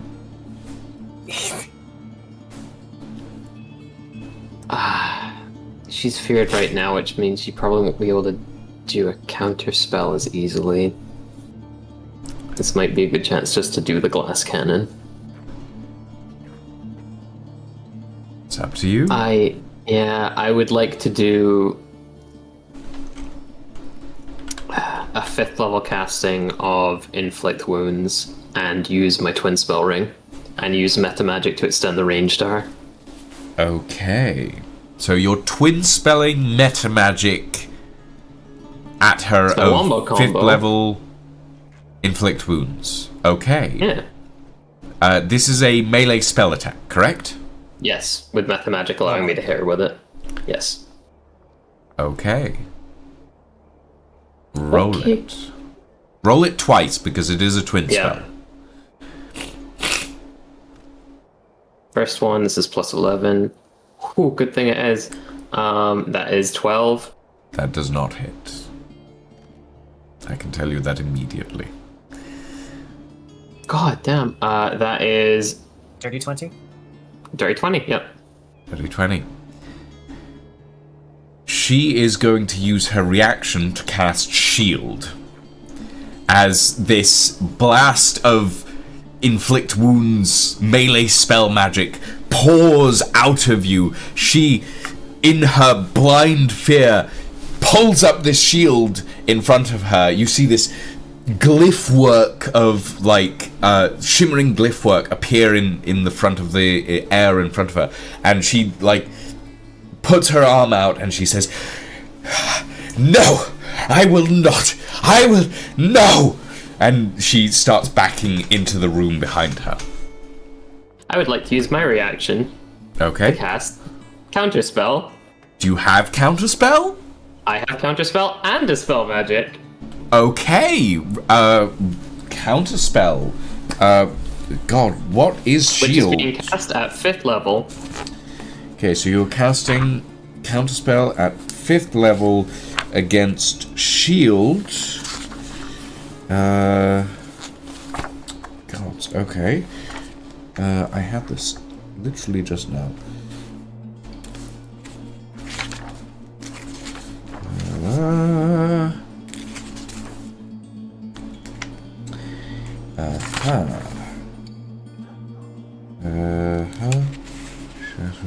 Shield. 1st level Abjuration. Yeah, you just immediately clear that. That just goes. You use your reaction to... You have used your reaction on your turn, but that's fine. That is something you can do. You remove her shield completely. The damage from the 2nd pump of Inflict Wounds at 5th level goes through. This is like a round of Magic the Gathering against a blue player. It really is. Let me resolve my stack. 1 second. I mean, quite realistically, I need to start counting. Oh. Okay, so 5th level. Let me remember how many extra this is. So... upcast. Second level or higher is 1d10 for each slot above first. So this is fifth, so second, third, fourth, fifth. So that's 4d10 plus the 3d10 for 7d10. Okay, roll it. And I would also like to add my once a day lightning bonus. That is a thing I actually have for the lightning damage on the index. If I'm going all in, I'm going all in. Okay.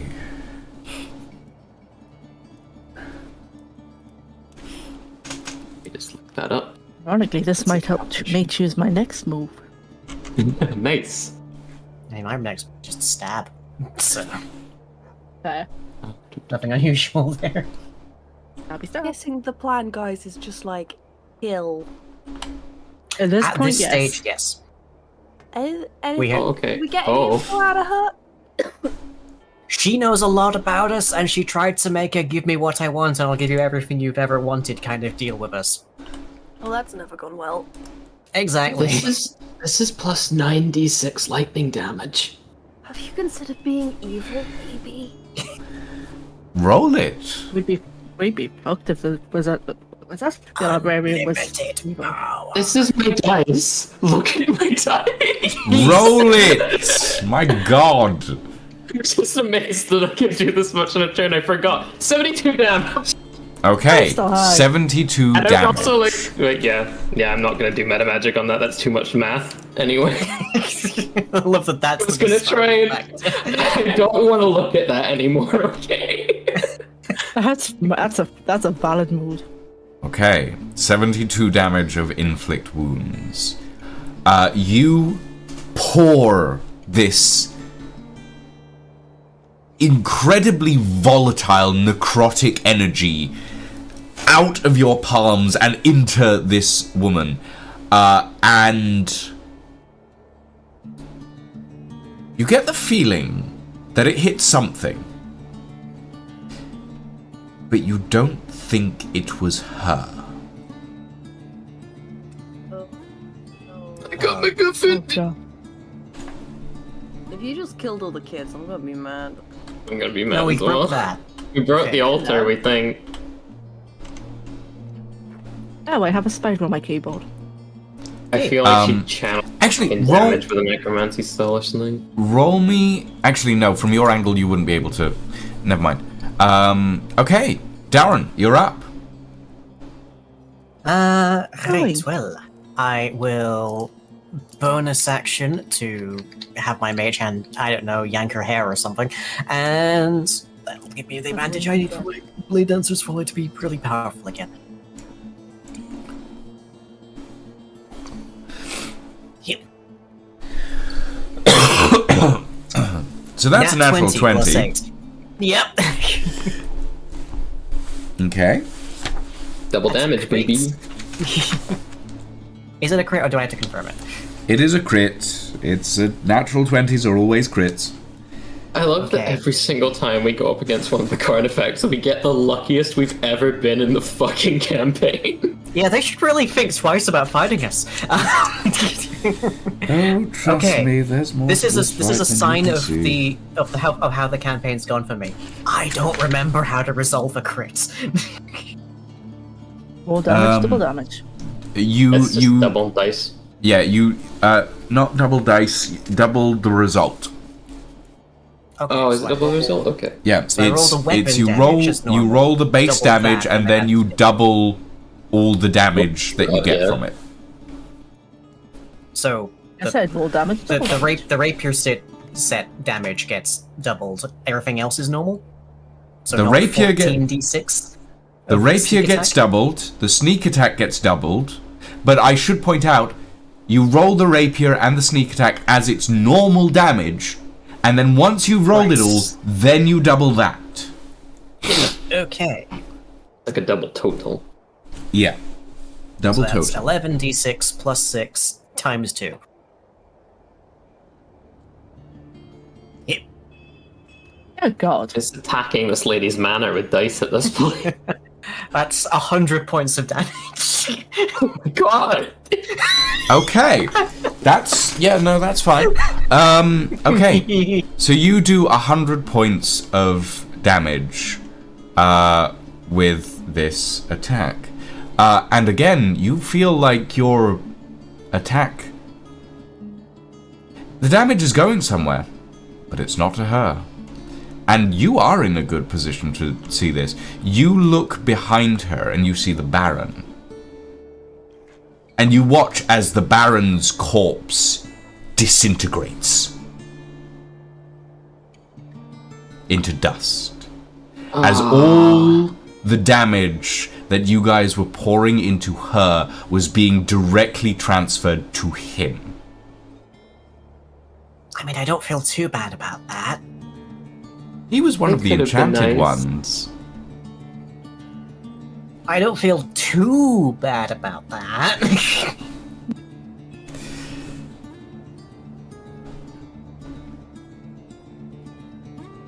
Prod, you might want to go say hi to the family over here real quick. Yeah. It is now the Baroness's turn. She is going to take the dash action.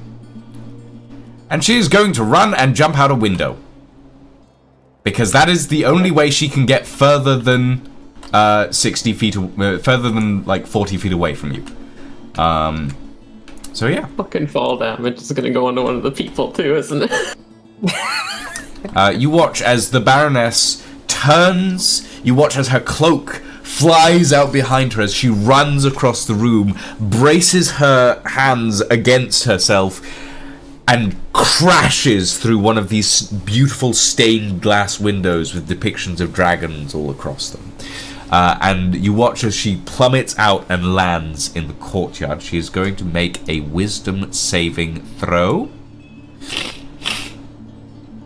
That is an 18. Fails. Okay. So she is still under the feared condition. She does, however, have a bonus action. And as her bonus action, she is going to use Branding Life. As she passes the guard that is standing outside, she grabs his arm, and you don't see what happens because you are not close enough.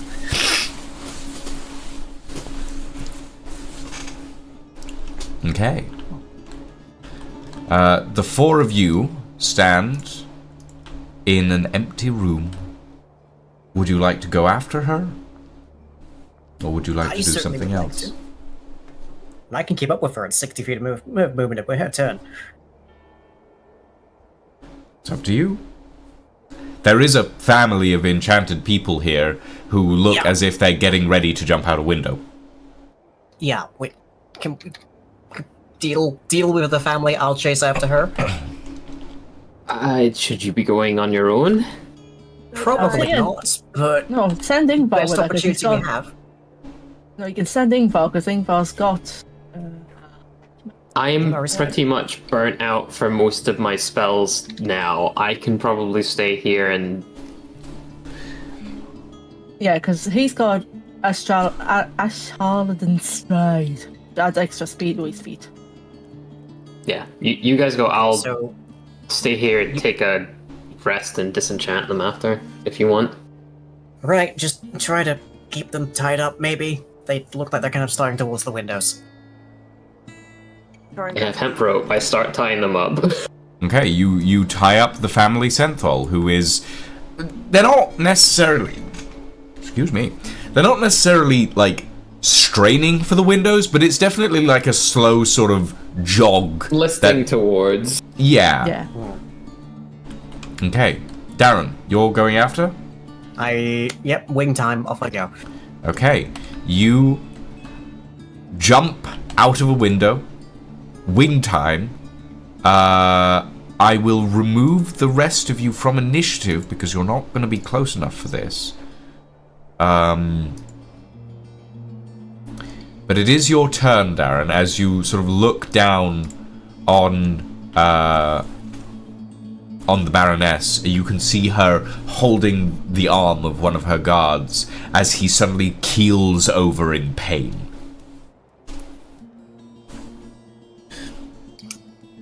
Oh, that little bourgeoisie B word that I can't say physically. Barnaby. I will emit another roar based on seeing that, and also just to let her know, hey, I'm right here. Yep. I don't have any attacks that will reach that far. Do I still have movements, or is that?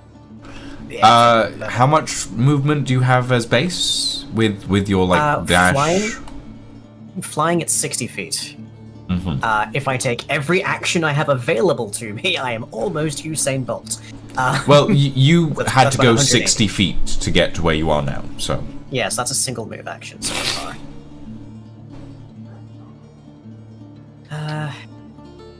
I'm pretty sure I don't have anything that can reach her.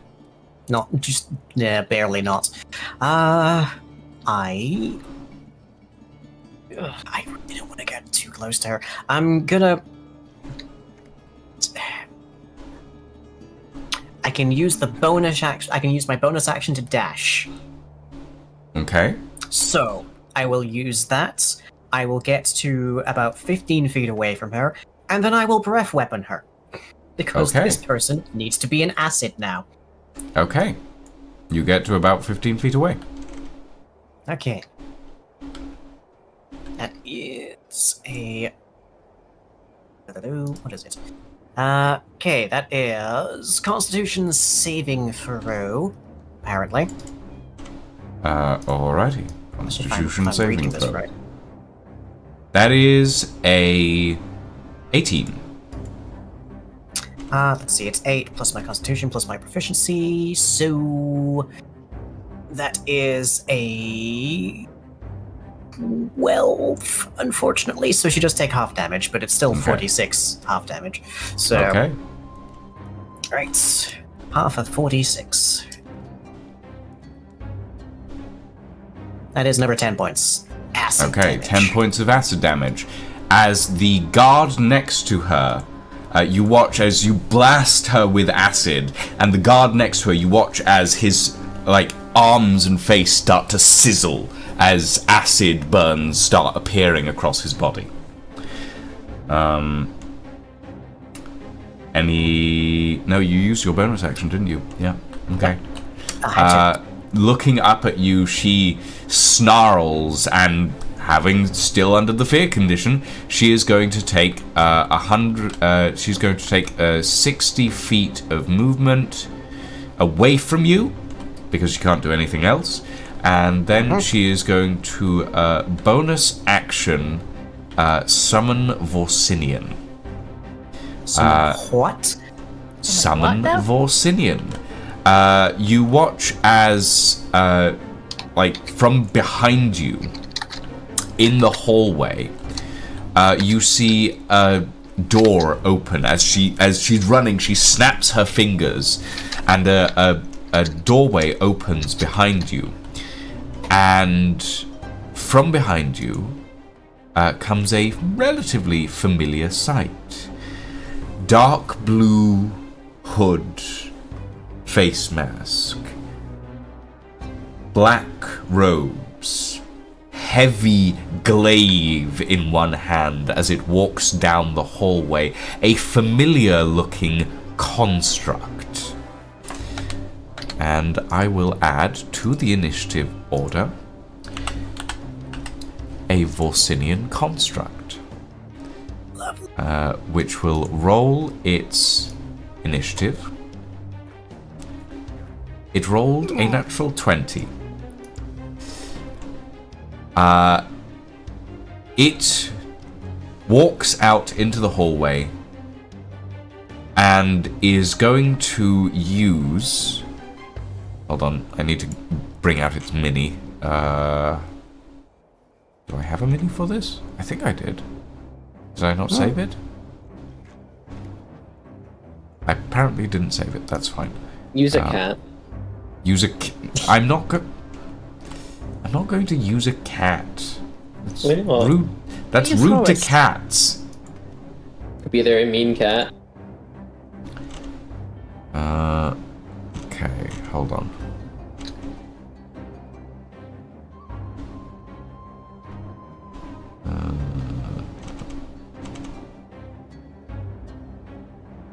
Where did this damned thing go?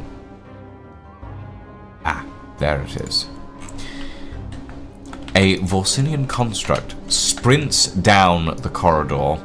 Let's see, how far does he have to travel?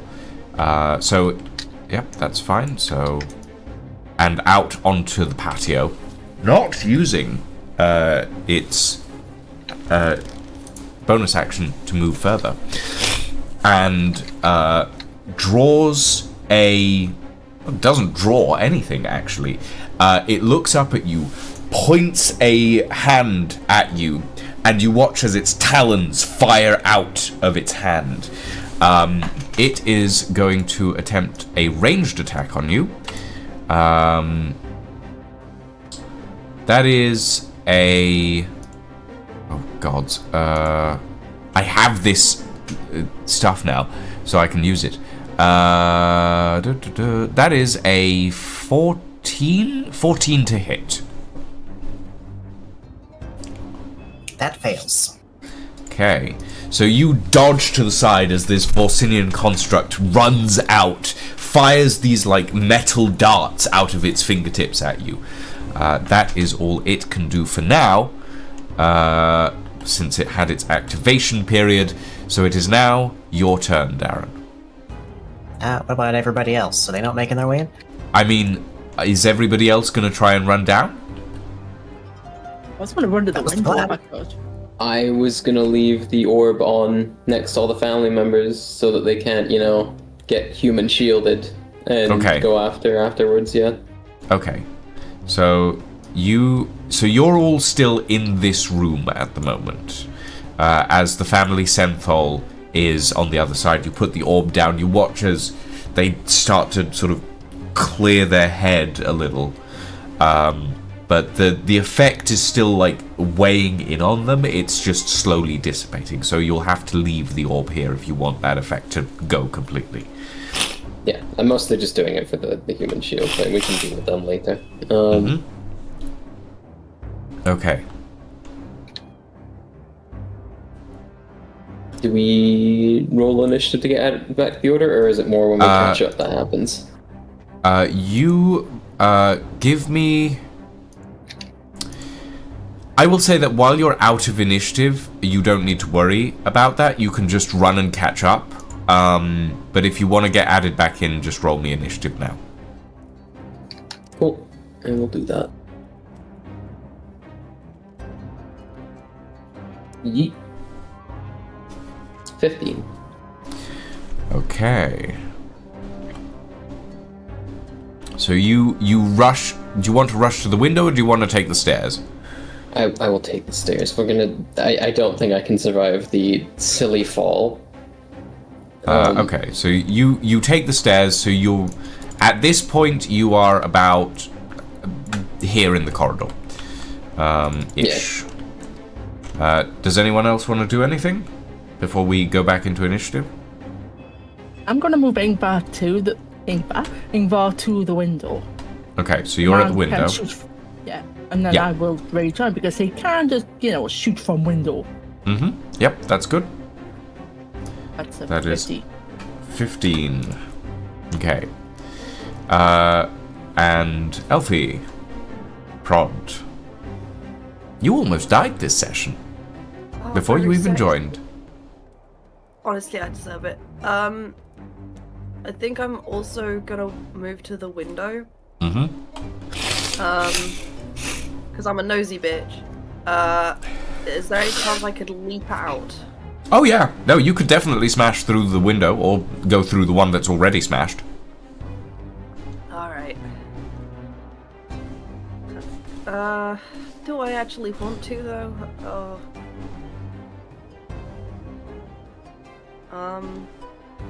It's up to you. Frankly, no. I'm gonna bar the window so these guys, even though they are tied up, don't sort of like go together and jump out. Okay, so you sort of start moving stuff in front of the window. Okay. Yeah. Alright. Darren, you are next in initiative order.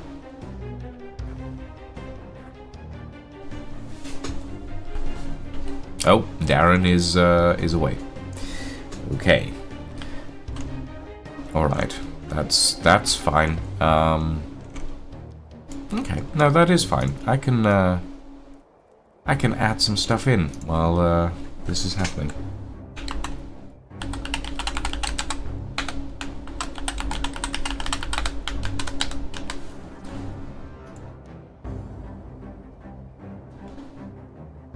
Darren, Gabbard, your last go. it is your turn. Alright. Well, I'm a melee character and I have a target. I am going for the Baroness. Okay, she is 68 feet away. Lovely. I will move and then bonus action dash so I can land just in front of her. Okay. It's fly mode.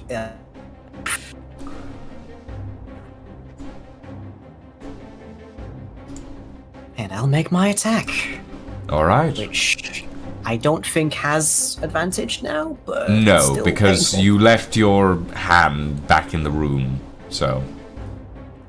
I mean, like, how quickly can the hand move? Not very quickly, I can tell you that much. It's got a movement of 30 feet, I believe.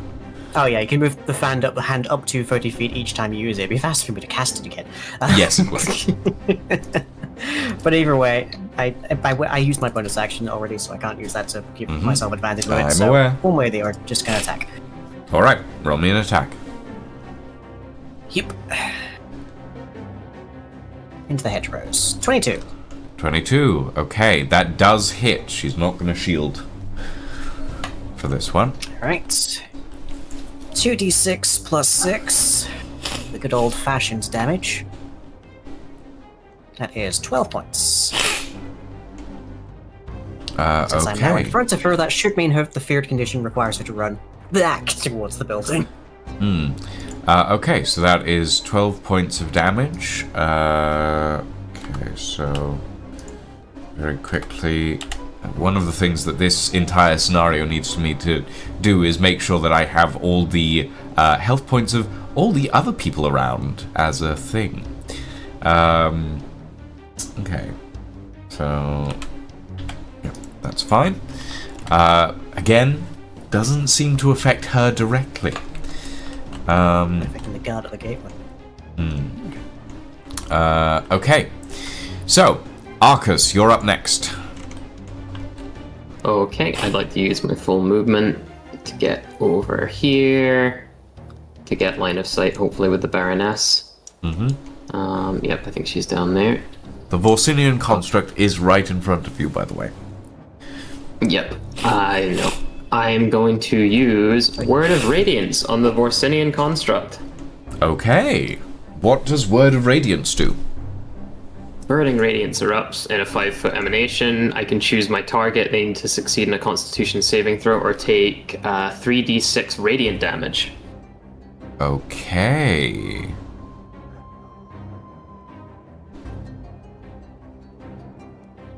So if you could roll a Constitution saving throw for them. Yep, that is what I am about to do. Back in my day, constructs would automatically That is an fail. 8.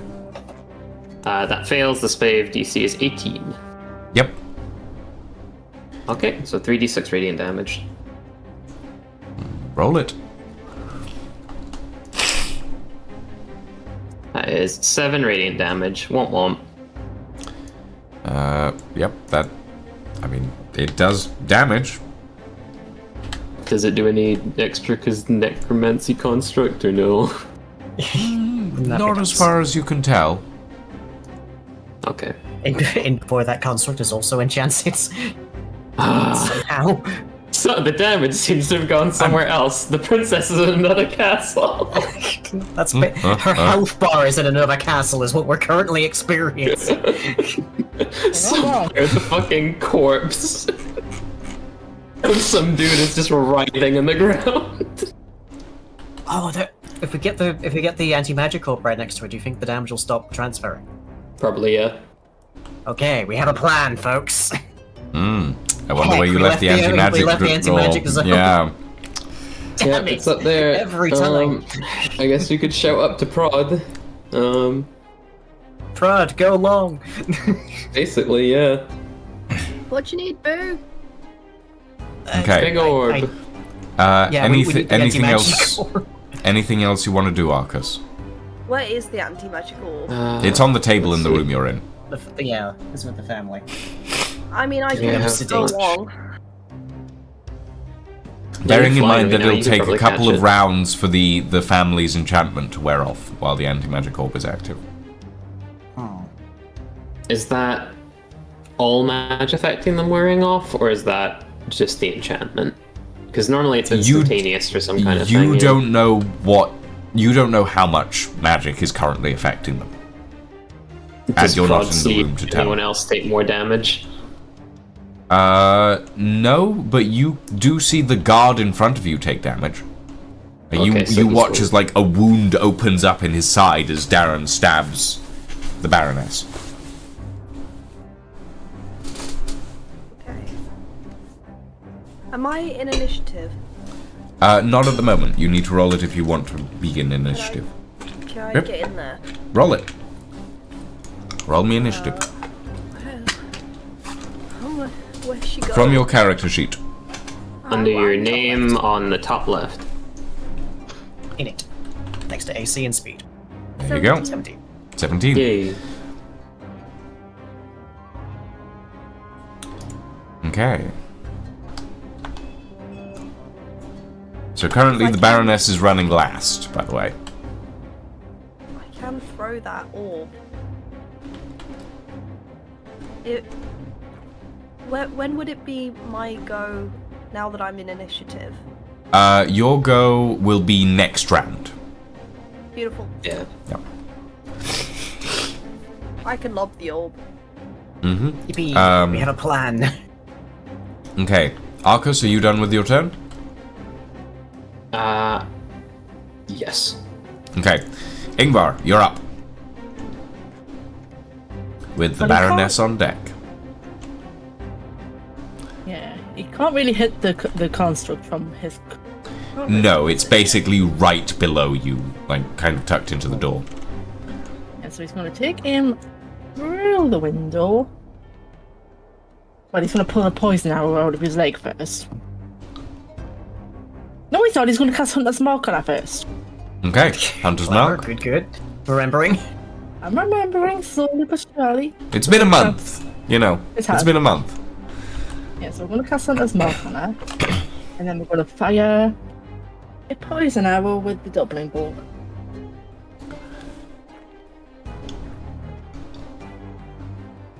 Did that go through, or am I just... Don't Oh, I need to... see. Hold We don't let on. Just... I'll start it first. Okay, that 10. is plus 10, so 25, that's 25. 25. That'll hit. I'll do the other arrow while I'm here. That's 17. Okay. That's Is that one hit? 17. That 17 will not hit, actually. So I've got one arrow, which is 2d6 for the boar, 1d6 for Hunter's Mark, and then 2. No, it's not 2d. 2d6 for. Where the hell did Adventures of Codex go? Please me. I think it's 2d6 for the poison arrows. I'm just going to check real quick. Yeah, 2d6. Boop, boop, so that's 5 d6s. Okay. Agree on this map. Sorry. That's Would you like me to lighten it up a little? Oh no, it's No, that'll look that's weird fine. now. Yeah, I know. Yeah. That's It'll be 15. like turning on the lights of the Addams Family sets. Oh, Okay, you fire an arrow. It hits her between the shoulder blades. The arrow kind of phases out of existence partially as it hits, and you watch below you as the guard, like, the shaft, the sort of front shaft of the arrow materializes in the guard's shoulder as he takes damage.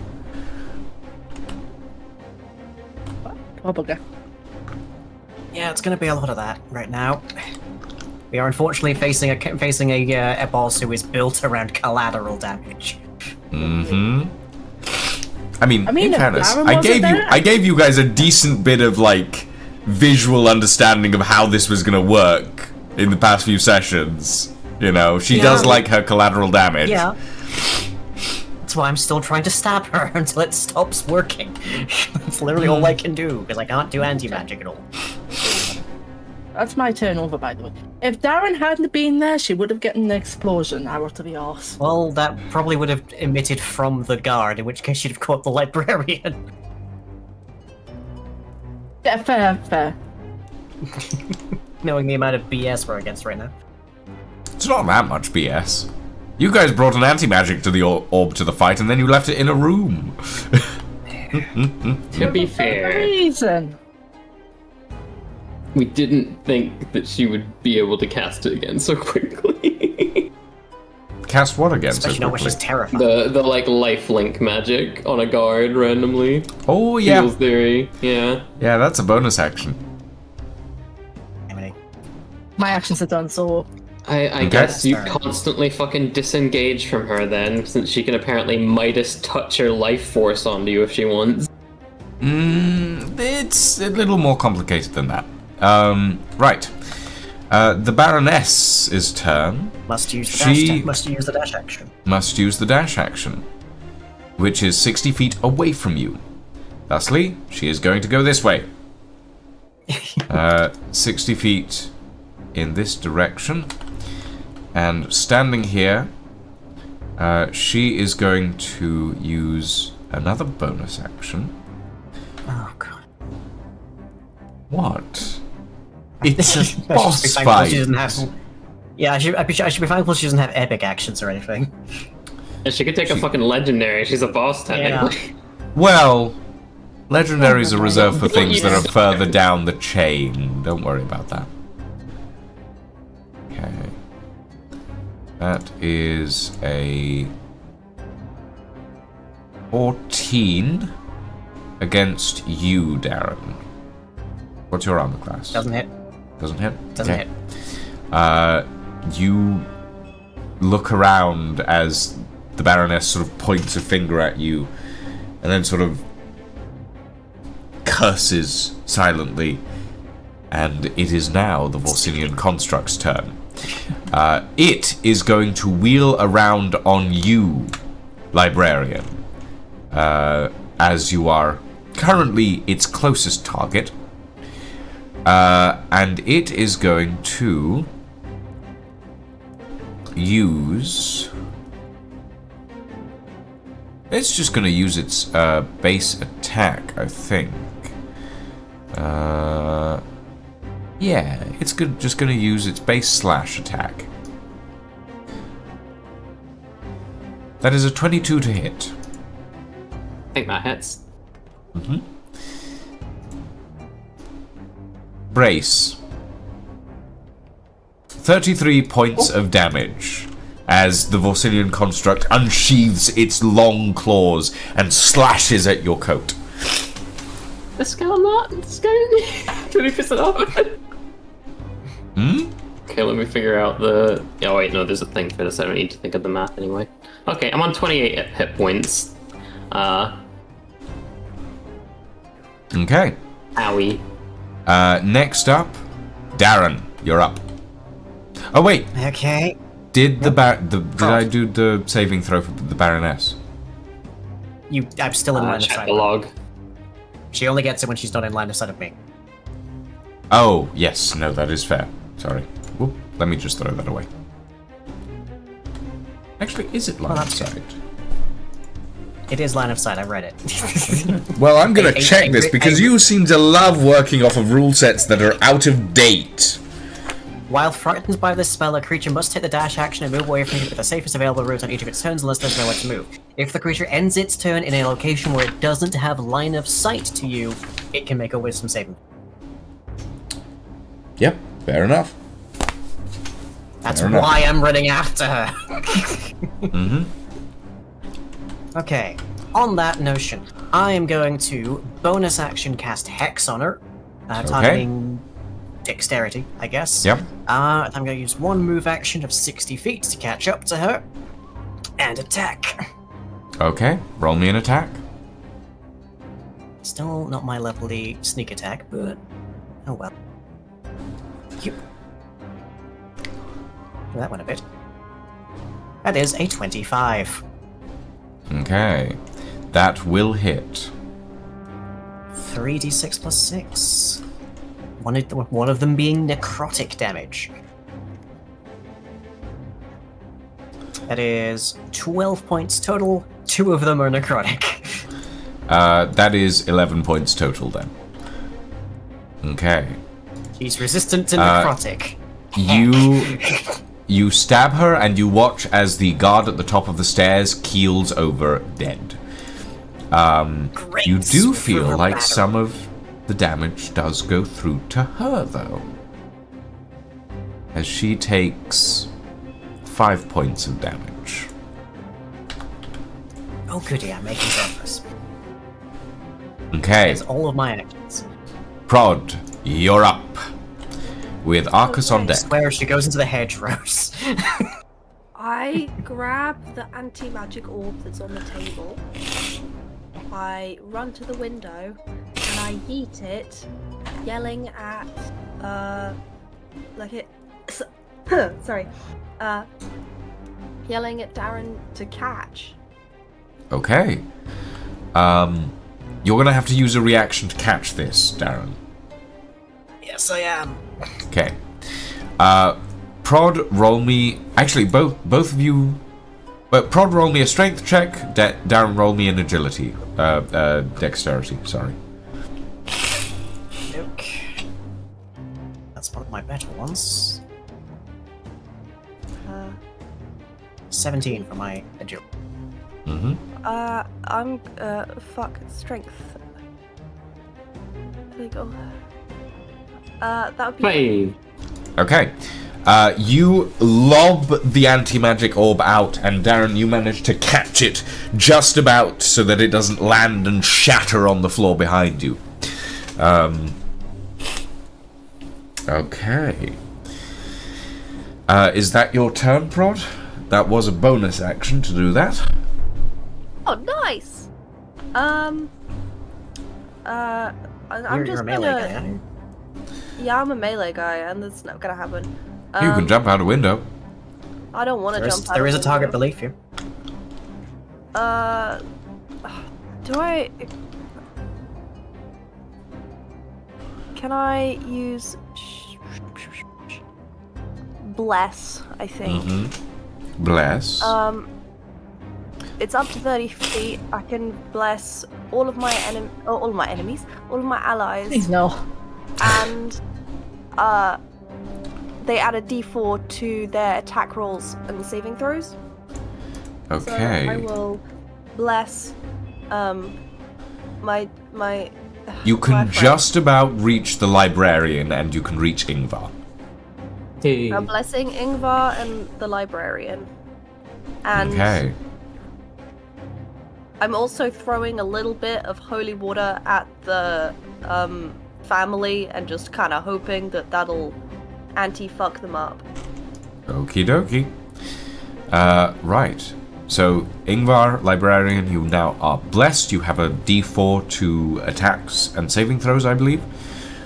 Very well. Arcus, you're up with Ingvar on deck. Okay. I would like to use the time stopwatch. Okay. So Let me you... roll that. Okay. It's just for the number of turns I can actually Yes. move in. It's a D4 plus 1. Yep. Yes.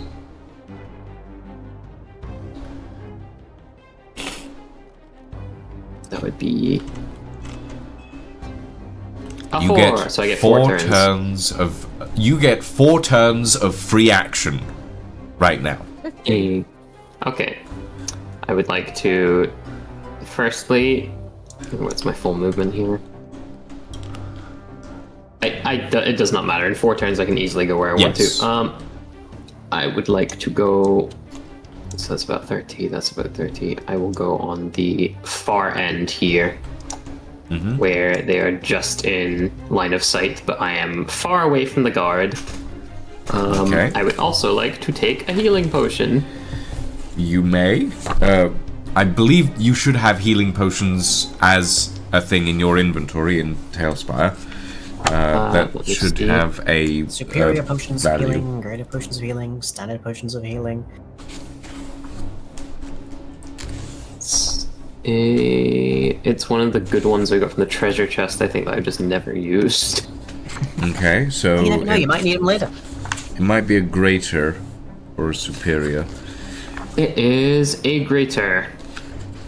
I am reading in my Roll20 inventory. I have 2 of them. Okay, roll...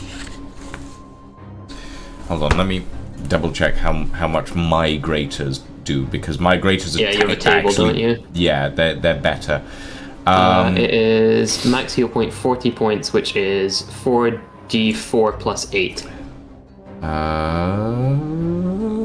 Sorry, 8d4 plus 8, rather. Not 4d4. That's standard. Yeah. Yeah, non-combat items. Potions of healing, greater, 8d4 plus 8, yes. Yeah. Okay, so I have a couple turns. I've used about 2 movements. I'll just take 1 for now, see what I get.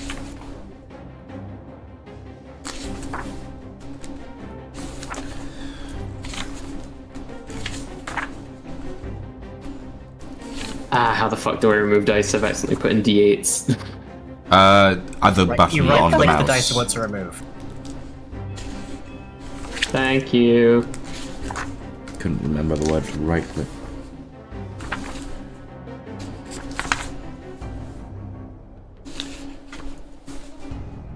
I guess that is 15 plus 8 math. 23. 23, thank you.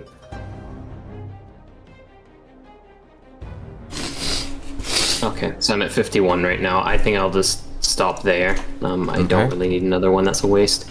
Alright. And I will ready an action with my last little time stop turn. Great. Okay. You ready in action. So, for everybody else, there's a sudden expanse of grey energy that envelops the librarian and the Vorsinian construct, and the librarian suddenly warps around the place at incredible speeds before finally settling just behind the Baroness and Darren, and the bubble disappears.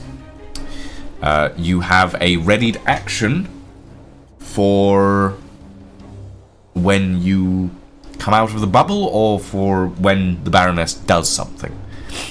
When I come out of the bubble. And what are you readying? Eldritch Blade.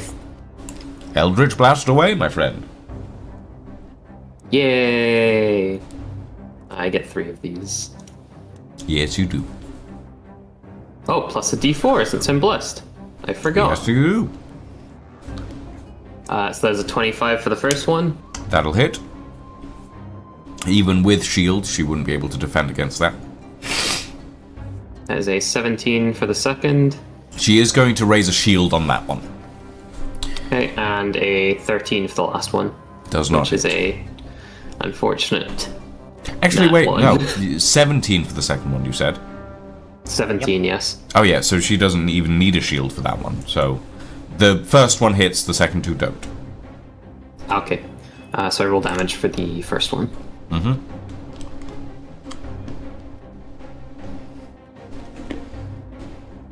It's a 6. Okay. 6 points of damage. And yeah, I'm done. Okay. Ingvar, you're up. Sorry, I was blowing my nose. Well, I still can't hit the construct. So we're gonna just aim another arrow at her. Okie dokie. Now 20. The roll plus bless, I think, isn't it? Yes, plus. Wow, that just went. It's 21. That will hit. And the second one. 28. That will also hit. That first one would have hit a shield, but the second one would bypass it entirely. She's not going to use it. Okay. 2 for the bow, 2 for the arrow, 1 for the smoke. That's for the first arrow. Nice. Okay, 28 points of damage. And then for the second arrow, that's a lot of dice everywhere. 14. 14, so that's 38 plus 4 is 42. Okay, 42 points of damage. Put every place of dice. Okay. And do you have a second attack? Yes, I do. I forgot about that one. Well, same for a second. You know what I mean by this point. 20. That will hit. Well, that's where the bloody D20 was there for a second. 28. That will also hit.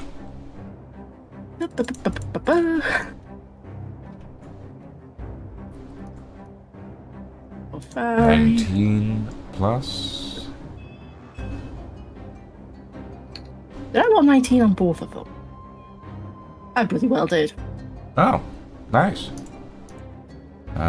So That's 38. 38. Okay. 38. Okay. Okay.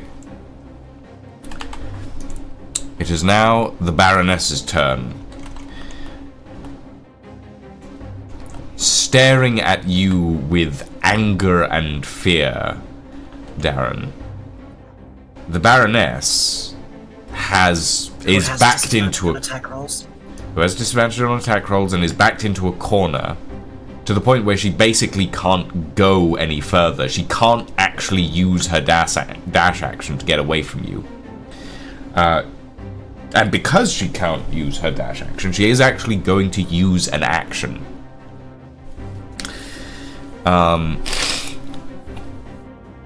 Okay. I need to... Oh, gods. Oh. Human bodies are such frail things, aren't they? Yes, they are. Unpleasantly so. It's why I prefer robots. Okay. She is going to take aim at you, Darren. She is at disadvantage. Actually, no. This isn't a disadvantage thing. This is just... She is at disadvantage with ability checks, especially dexterity and attack rolls. According Yes, to the but frightened this... condition in 5e. I need to double check something, but I do not believe this is an attack roll.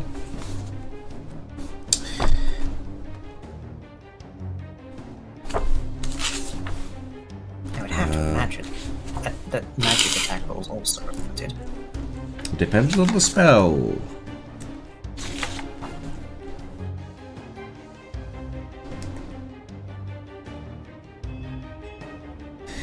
I require you to make a dexterity saving throw. Alright.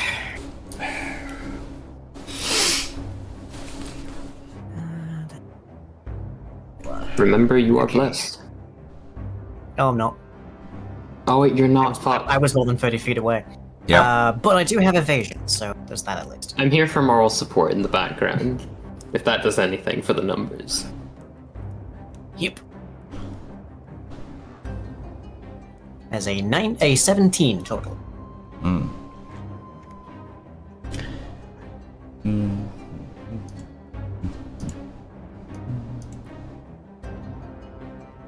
That would defeat my own spells, so I hope it defeats hers.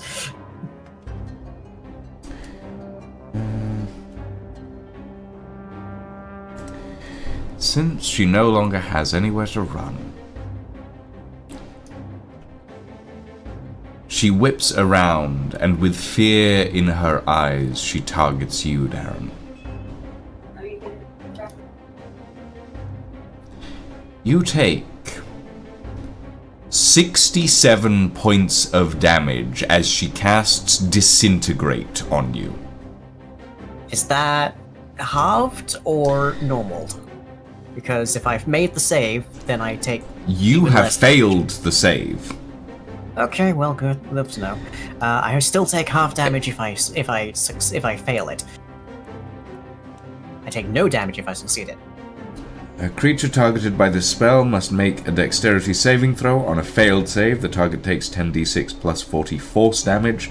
Target is disintegrated if the damage leaves it with 0 hit points. I don't think it does to you. And evasion, when you are subjected to an effect that allows you to make a dexterity saving throw to take only half damage, you instead take no damage if you succeed on the saving throw. And But only you half if failed fail. the saving throw. I failed the save, so I only take half. You take half of this damage.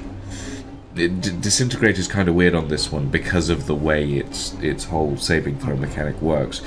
But I will say... Yeah, okay. So you take half of that damage, basically. You take half of 67 points of damage. 34. Okay. Ow, that cinched. And she is going to use a bonus action to summon Vorsinian Construct.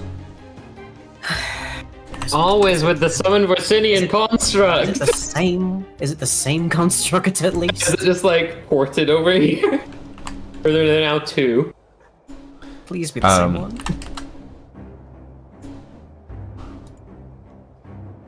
It is not the same one, as Alright. you watch another one run out of the door next to the other one. It is now the Vorsinian Construct's turn, the first one's turn, and it is going to sprint to you, Darren. It's going to use its bonus action to do so, and it is going to attempt to, well, stab you. 60 feet of movement, Christ! I mean, that's Well, what I it's have. used its bonus action to do so. Oh, okay. Its base movement is 45 feet. So it Wait. basically has 90 feet of movement on a bonus action. Fuck. Oh, Jesus Christ. You gave us running zombies. Basically, to a certain extent. That is a misses. 15 misses. That's fine. And now we add a Vorsinian Construct. Roll its initiative. That is a 20 on initiative.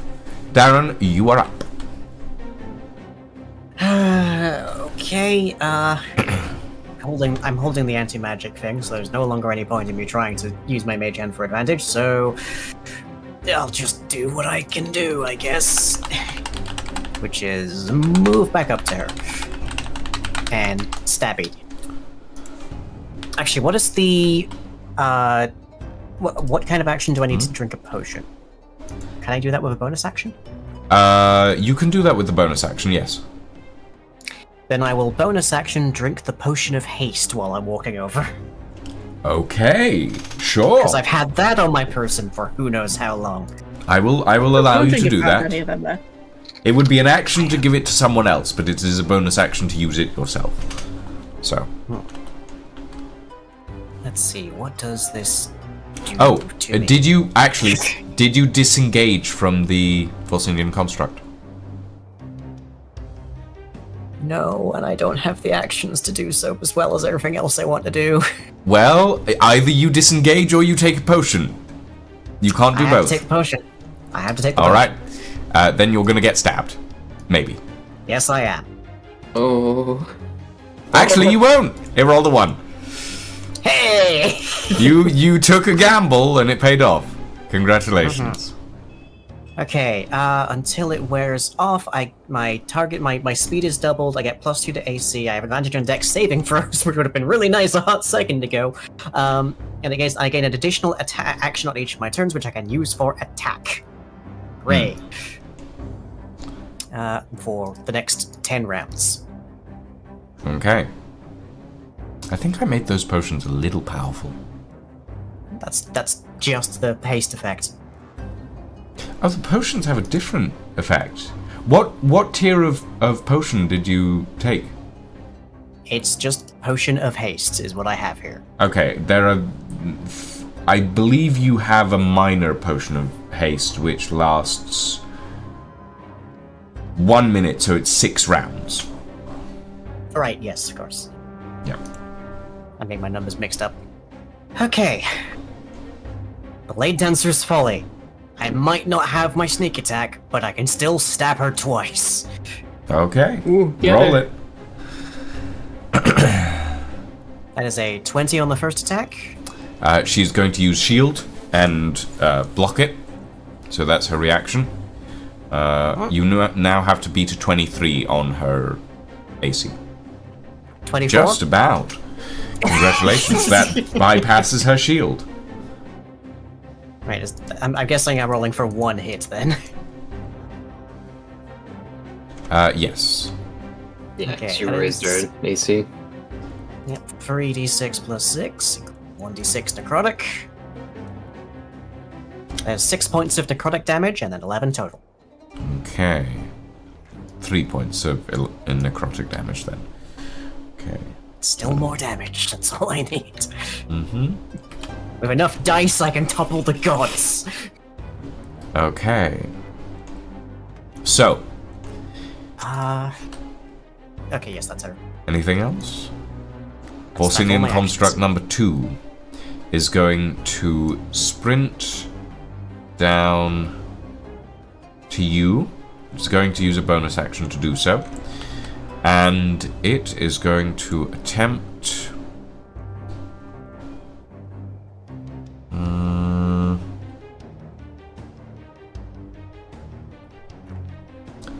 Yeah, okay. It's gonna do a multi-attack on you. As it is now out of its activation phase. That is a 25 to hit. That hits! Even with the haste buff. Mm-hmm.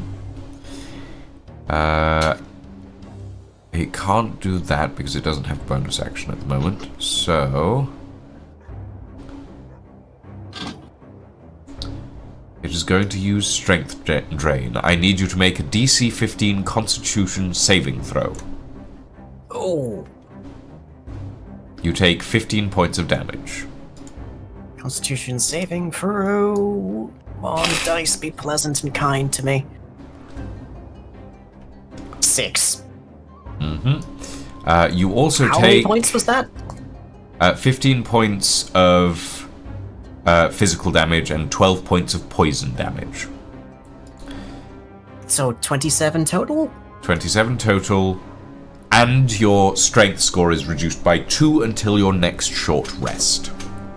Oh, good. Let me see. I will use where are you? I will use my reaction to halve the physical damage. Okay, you use the reaction to halve your physical damage. Which is modified how much damage? 15. Sorry. 15 total. Yeah, 15 total. Okay. It's much better. Okay. And strength down to 9. Okay. Which does a lot less to my character sheet than I thought it would, but that's fine. Well, if your strength hits 0, you die, so... Yes, well, if my strength is 0, I'd be paralyzed and I'd just have trouble breathing, but it's my dexterity that affects most of my damage. Yeah, but your strength is lower. No. Prod, you're up. Heal me, Heal me? please. Please. Oh, sorry. I thought I had Elfie say heal me, and I'm like, I can't do shit. I'm on the other side of the country. And I'm ill as well. Yes, I request you to heal me right now. I gift you a temporary boost of 10d8 hit points, I guess. For real life you, not for in-game you. You heard it here first, folks. Give you a potion of cure disease. Can I quickly just have a check at the family here and see what they're up to? They're not moving. They're looking around very, confusedly. But they're not moving towards the windows anymore. Alright, that's fine. My turn. I'm gonna leap out the window. Okay. Can you help me do that? Yes. So that's 20 feet. Yes? How did she cast shield? Yeah, you've got the anti-magic orb. That is true. Also, the strength drain might not apply then, if that's like a spell. That's not a spell. That's an not attack. A spell. They just suck the life out of you or something. The strength drain is a different thing to the life drain thing that they do, which they also do. But you are right. She could not have cast shield, but you bypass the shield anyway. So yeah, but does that not mean that one of them. a second attack should hit? That's fair. The first attack should have hit then. Yes. So you can roll the damage on that. That would be a 19. 19. 4 of them necrotic. Okay. All right. She's continuing not on, looking great. Carry on, Alfie. You were saying.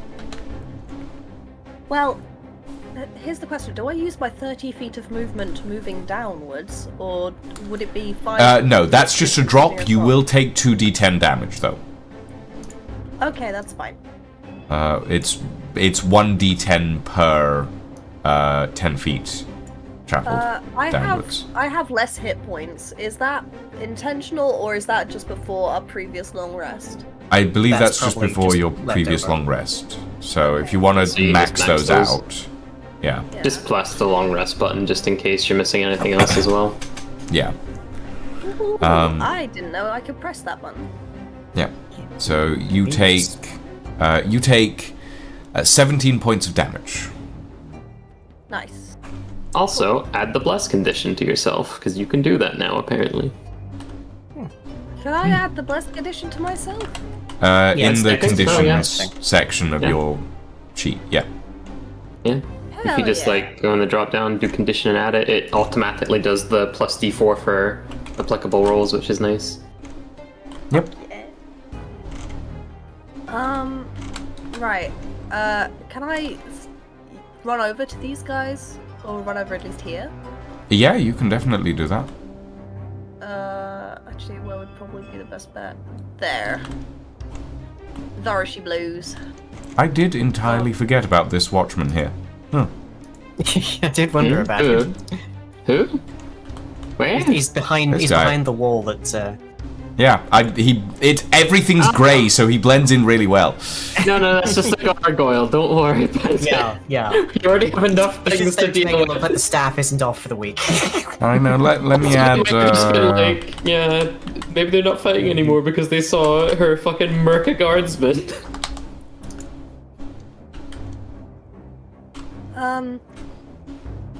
Alright. As my bonus action, I'm gonna Shield of Faith, Dearest Darren. Which means that they get a +2 to their AC. I am also going to heal them for 40 for lay on hands. Do you need to be touching them to use lay on hands? That's a good point. I believe it is it's lay on a touch spell. Yes, that would make sense as the lay on hands part of Yeah. that. Where my I see brain's where your not hands clear. at. My blessed Where's touch. your hands at?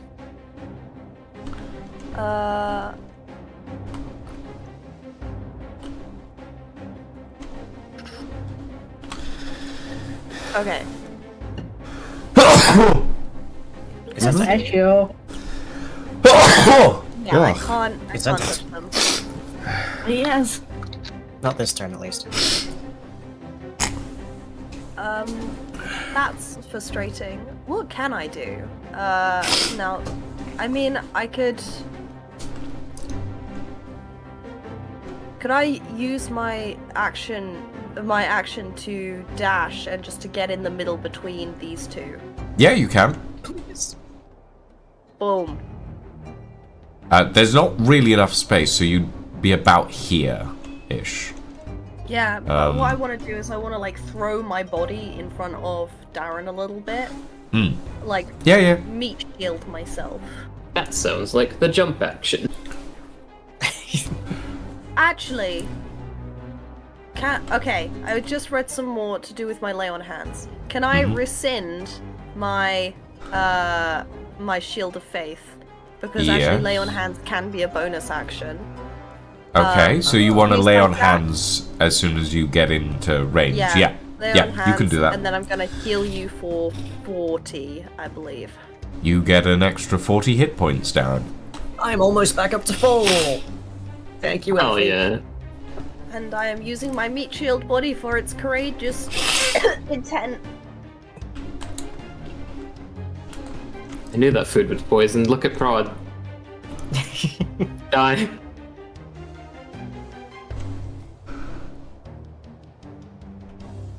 Librarian's turn, I think. Yes, Oh, is it me? indeed. Librarian, you're up. Okay. Oh boy. Oh boy, You I'm gonna do have something. two Vorsinian constructs on the play, as well as the Baroness in the corner, kind of obscured. You can't actually see her because everybody is standing in front of her. Ah, fuck's sake. Please I was move gonna- constructs. Trying it. Yeah, but the thing is, they do like half my health pool and have 95 feet of movement speed. Actually, wait, my Eldritch Blast is really far. Let me just double check the range on it. Okay, so I have 120 feet to play around with. I'm gonna use my full movement, which should take me where? To many places. About here-ish.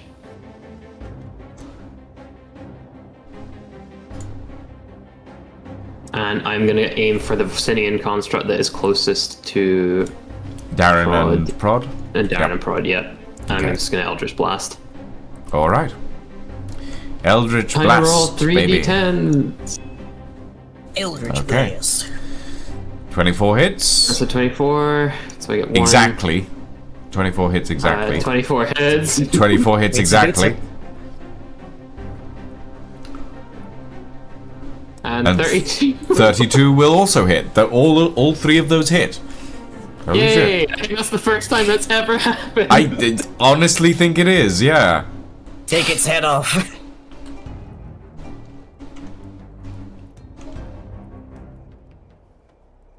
That's the first one. For some reason, I just decided to roll this as one at a time. I'm just going to roll the other two at the same time. So that's 5 plus 13, 16, 17, 18 damage. Okay, 18 points of damage to the Vorsinian construct.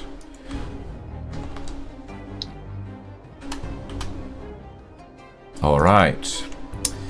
Ingvar, you're up. He's going to take a quick look at the family and deciding they're okay for now, is also going to jump out the window. Okay. 'Cause I don't Right. think he can hit the Baroness from that angle. No, you cannot. No. You take I think the Baroness is going down on my next turn. you take but- 14 points of damage as you jump out the window. Could I clarify something real quick? Sure. When a magic item has a charge that's a spell, does it come from the magic item or your spell slots? Usually they It comes from the magic item, usually.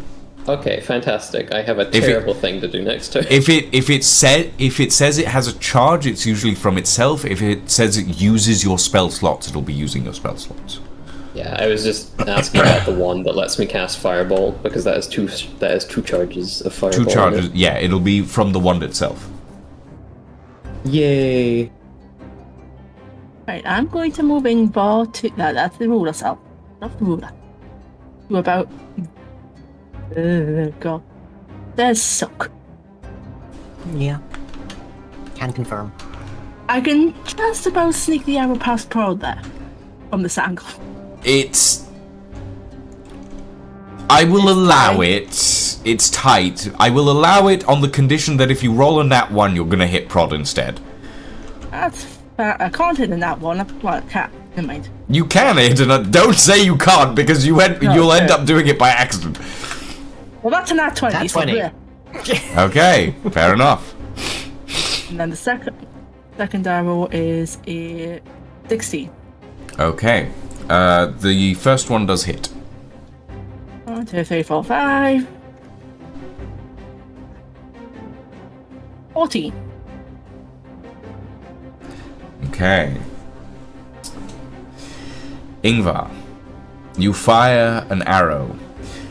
It scrapes past Prod's ear and, battering through all the inactive magical defenses that surround this figure, lodges itself in her throat as she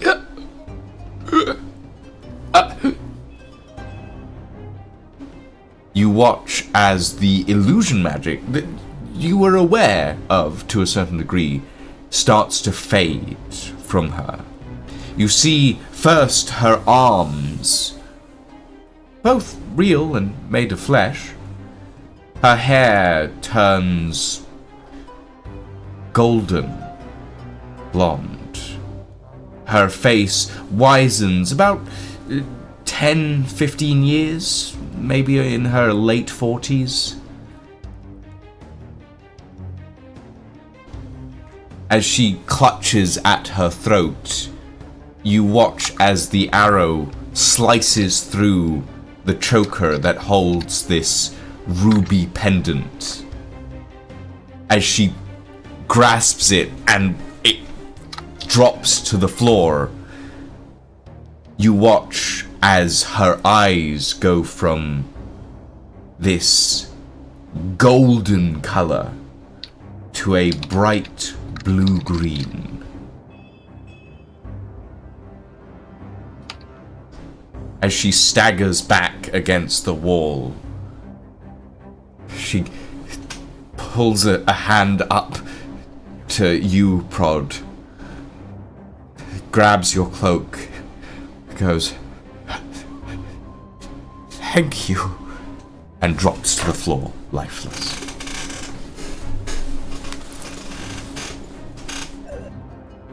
Huh?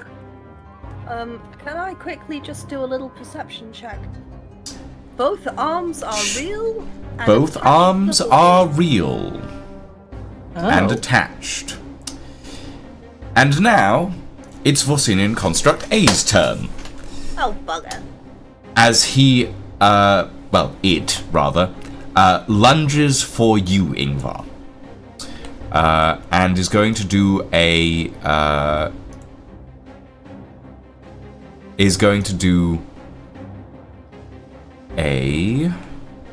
multi-attack, because it can.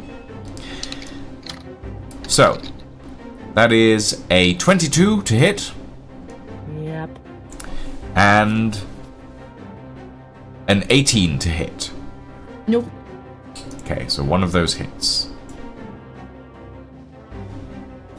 That is 24 points of slashing damage as the Vorsinian construct careens towards you. Darren, you're up.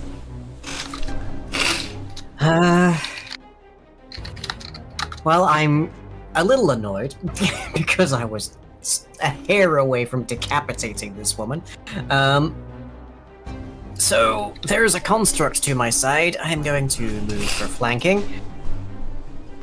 Then I'm going to do more or less what I was going to do to the Baroness to it.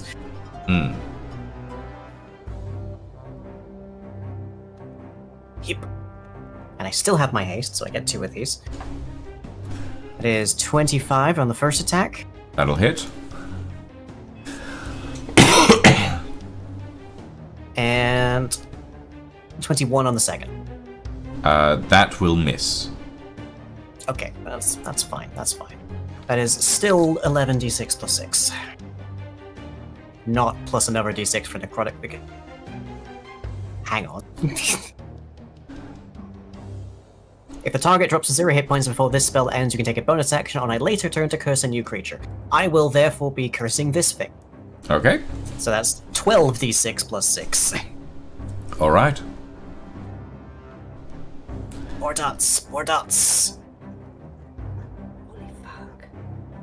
That is 35 points of damage. Okay. 35 points of damage to the Vorsinian construct. Okay. Anything else? That is the entirety of my turn. Okay. This Vorsinian construct, for a moment, it seems to, like, get ready to attack you, and then you watch as its eyes sort of shutter and flicker. Then it looks up and launches itself into the bushes and away from you, using the disengage action. It is going to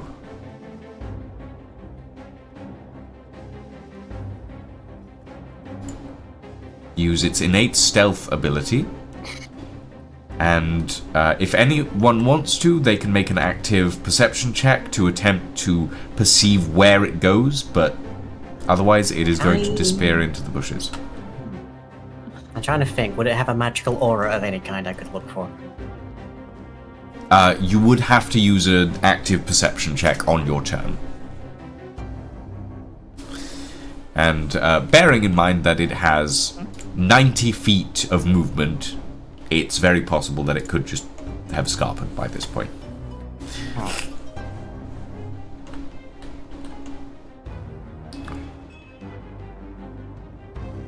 Prob's turn, I guess? Prod's turn. What Pod's gonna do is he's gonna be a little dramatic bitch, and for his object interaction, he's going to gently kiss the forehead of the woman who is still clinging to his robes, and mumble under his breath, "May Callist avenge the innocents caught in crossfire." Because he understands something profound has happened. He doesn't really understand what it is. So he's then going to turn to... Where's the nearest... the guy? Is that The the guy? Vorsinian construct? That's this dude. Yeah. Very nice thing, Bob. Thank you. Ooh, very Oh, neat. nice. They spin. That's so cool. I didn't know that they attached to the models. That's kind of fun. And he's gonna run over and just go, "Begone!" Okay. And hit it with his sword some amount of times. Let's go. 16 That to will hit, miss. and 21 to hit. That will miss. And These things have a ridiculously high AC, unfortunately. nope, Well, these will hit eventually. 27 to hit. 27 will hit, yes. I hit exactly once. And as well as this, I'm gonna make this a divine smite. So I'll add 2d8 to this. Okay. Great, 2d8 to 13. If I can, where did my? There we go. 13 plus 9, so 22. On that. To hit that guy. Yeah, Okay. How much was that in total? just 22. Just 22. Okay. Yeah, that'll do 22 damage. He's mostly just kind of angry, because he's not sure what's been going on. He's deeply confused, and also, he's kind of grumpy that everyone else like absolutely like desecrated these guys. And he didn't do anything. Ingvar, you're up. What happened to the librarian? Oh, I'm sorry. here. Yeah, librarian. Sorry, you're up. My apologies. I accidentally skipped your turn. How far away is the woman that's not the Baroness that presumably was being controlled and then shot in the throat, is she instantly dead, or is she doing death saves right now? She's doing death saves. Like, her next turn is going to be a death saving throw. Okay. Essentially. She's not got the ruby pendant on her anymore. Ingvar's arrow cut it off, basically. Yeah.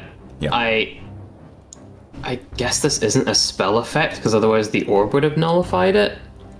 Well, you know that the orb only dampens magical items. It doesn't nullify them. I mean, it nullified the bracers and stuff, but I guess... It nullifies low-grade magic items. Yeah, I guess if it's more powerful, it takes longer. Okay, let me measure something real quick. 65. Okay, I would like to use Spare the Dying, which at 5th level gets a 60-foot range.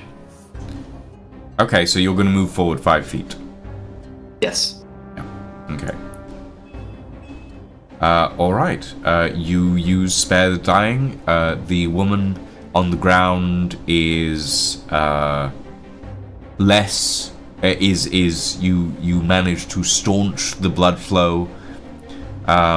Yes, don't worry, Lydia. We will be wrapping this up very soon. And the woman is unconscious but alive. Right. Lydia, you're up. Last turn, basically.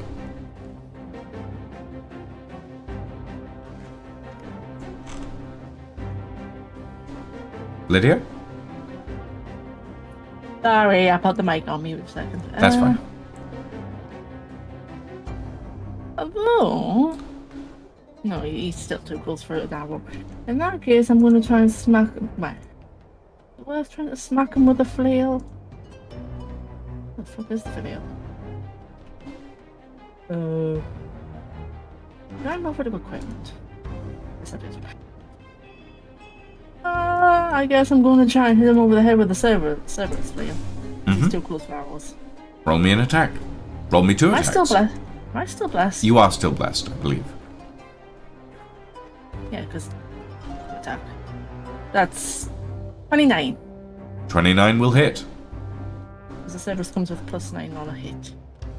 Whoa! Flying dice. Is it going to land anytime soon? Oh, there it is. I'm assuming that one doesn't. No, 16 will not hit. It is. No longer point that's not one, so it's 1d10. Plus 3, so that's 7.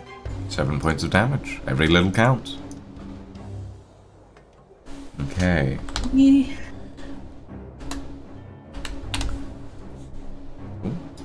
Okay. Okay. Right. Anything else, Ingvar? No. Okay. I'm good. The other Volsinian construct is going to use its disengage action and is going to use its main action to travel 90 feet out into the bushes and vanish.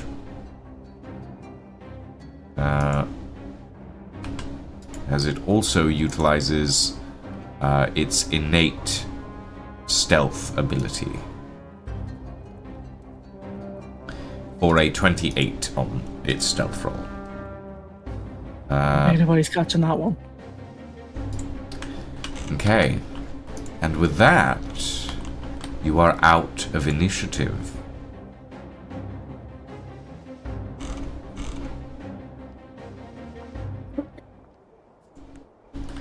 I'm so sexy right now. The four of you stand panting, breathless in this courtyard over the unconscious body of a middle-aged blonde woman who has both her arms and is bleeding, has dried blood around her neck, and you see this ruby choker on the floor in front of her, where the strap has been severed from her neck.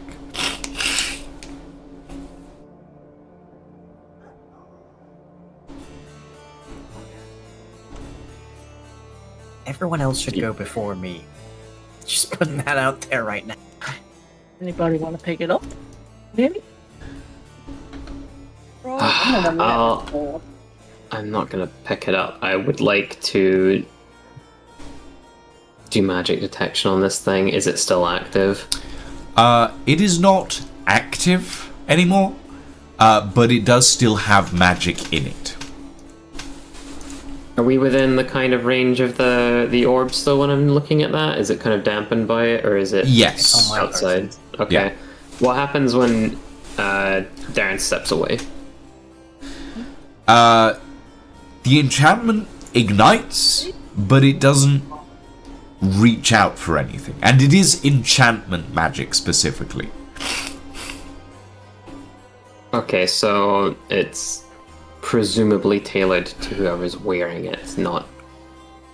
By the looks of it, yes. It's not Yeah. actively reaching out for anything at the moment. I'm gonna ritual cast Identify on it and pick it up.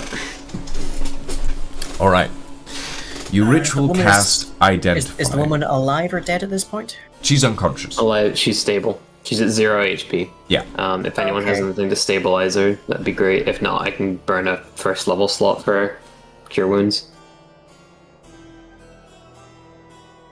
Darren, at this moment, is full of three distinct things, which are probably a bad combination. A haste potion, which is still active for about another 5 turns. Yep. A whole ton of adrenaline. Mm-hmm. And more than a little bit of draconic rage. Mm-hmm. So Darren is going to slink over slowly to this person who, as far as his brain is concerned, is still the Baroness, and just kind of muzzle to muzzle, more or less, just growling and baring teeth. And I will be very clear, looks like he's about to bite her throat out. Okay. While this is happening, Librarian, this is a pendant of domination. It allows the user to completely occupy the mind of the wearer, to the point where they essentially inherit all the stats of the original user of this amulet, and all of the stats, all of their AC, all of that sort of thing that's based on intelligence stuff for this particular character is transferred to the person who is wearing the amulet. It is a very powerful artifact if used correctly, but it leaves the user in a very vulnerable state because they are essentially transposing their mind to another place. What doesn't transfer over are the physical characteristics, so health and all of that sort of thing. As one of the things you've noticed is this woman was favouring her left arm a lot and didn't seem to remember to use her right arm, mostly, if ever. So it tells you that whoever was controlling this person probably only had a left arm. The amulet is a very powerful object, but it is very specifically tuned. It can only be tuned to one set of people at a time, basically. And it takes a while to tune to another set of people. It is an attunement item, basically. I'd like Does to anyone put it want in to my stop bag. Darren from murdering this woman? Yes. I Okay. think me and Prod might rush forward to grab him. Yeah, since the Is she librarian. really dead? She's unconscious. But Oh, Darren's I thought she was apparently dead. determined to bite her face off. Nah, Yeah, just try and get between them, probably. Yeah. Grab Darren by the That's collar. not gonna wing while gonna rush forward because you know it's a I'm already Even- there doing, yeah. Well, yeah, you're taking a look at the pendant, so. Can I grapple Darren then? Well, you grab Yeah. one, you get Prod to grab one arm and Ingvar the other. Arm. Yeah, you both haul Ingvar. Like, your combined treat it like strengths the are whole more than batch, enough to drag Ingvar back. Not Ingvar. Me. Darren. Fuck. Darren. It's getting late and I'm ill. Yeah, my eyes are like a vivid, like acid green, basically right now, and Yeah. I am virtually animalistic. But yeah, the one thing you can definitely establish from this amulet, this woman is not the Baroness. She is carrying some of the items that the Baroness might carry, but she is not the Baroness. I, on that note, would like to take her ring of spell storing immediately. The one she used at dinner. Okay? She doesn't have a ring of spell storing. She has Counterspells?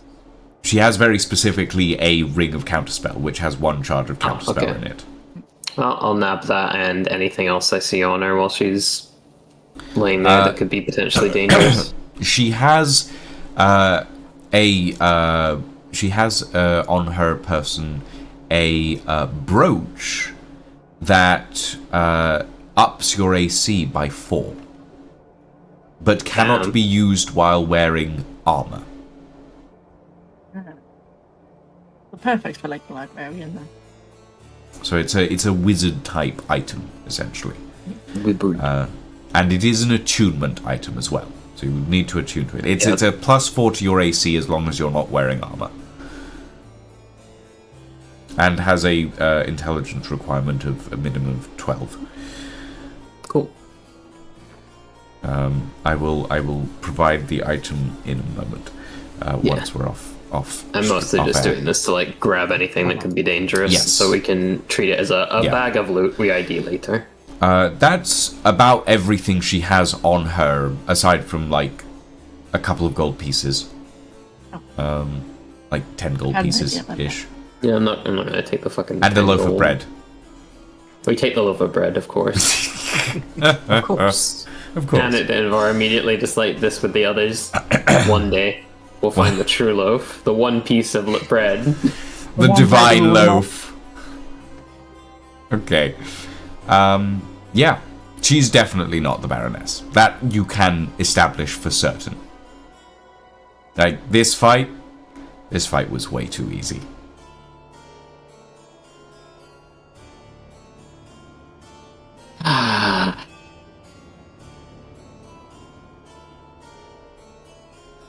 Getting real sick of these fuckers using innocence as doubles.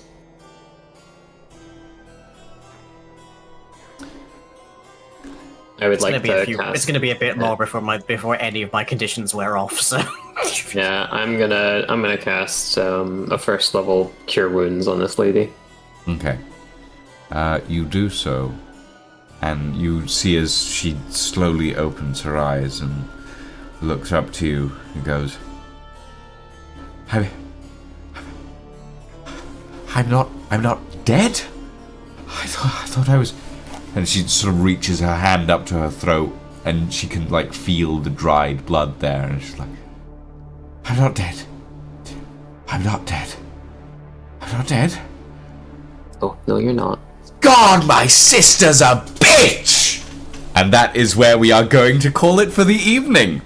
Thank you all very much for joining us this evening, everyone. Have a very good evening and a very good night. And we shall see you all next time for some more Shadows of Sorcery. Ah, don't you just love villains?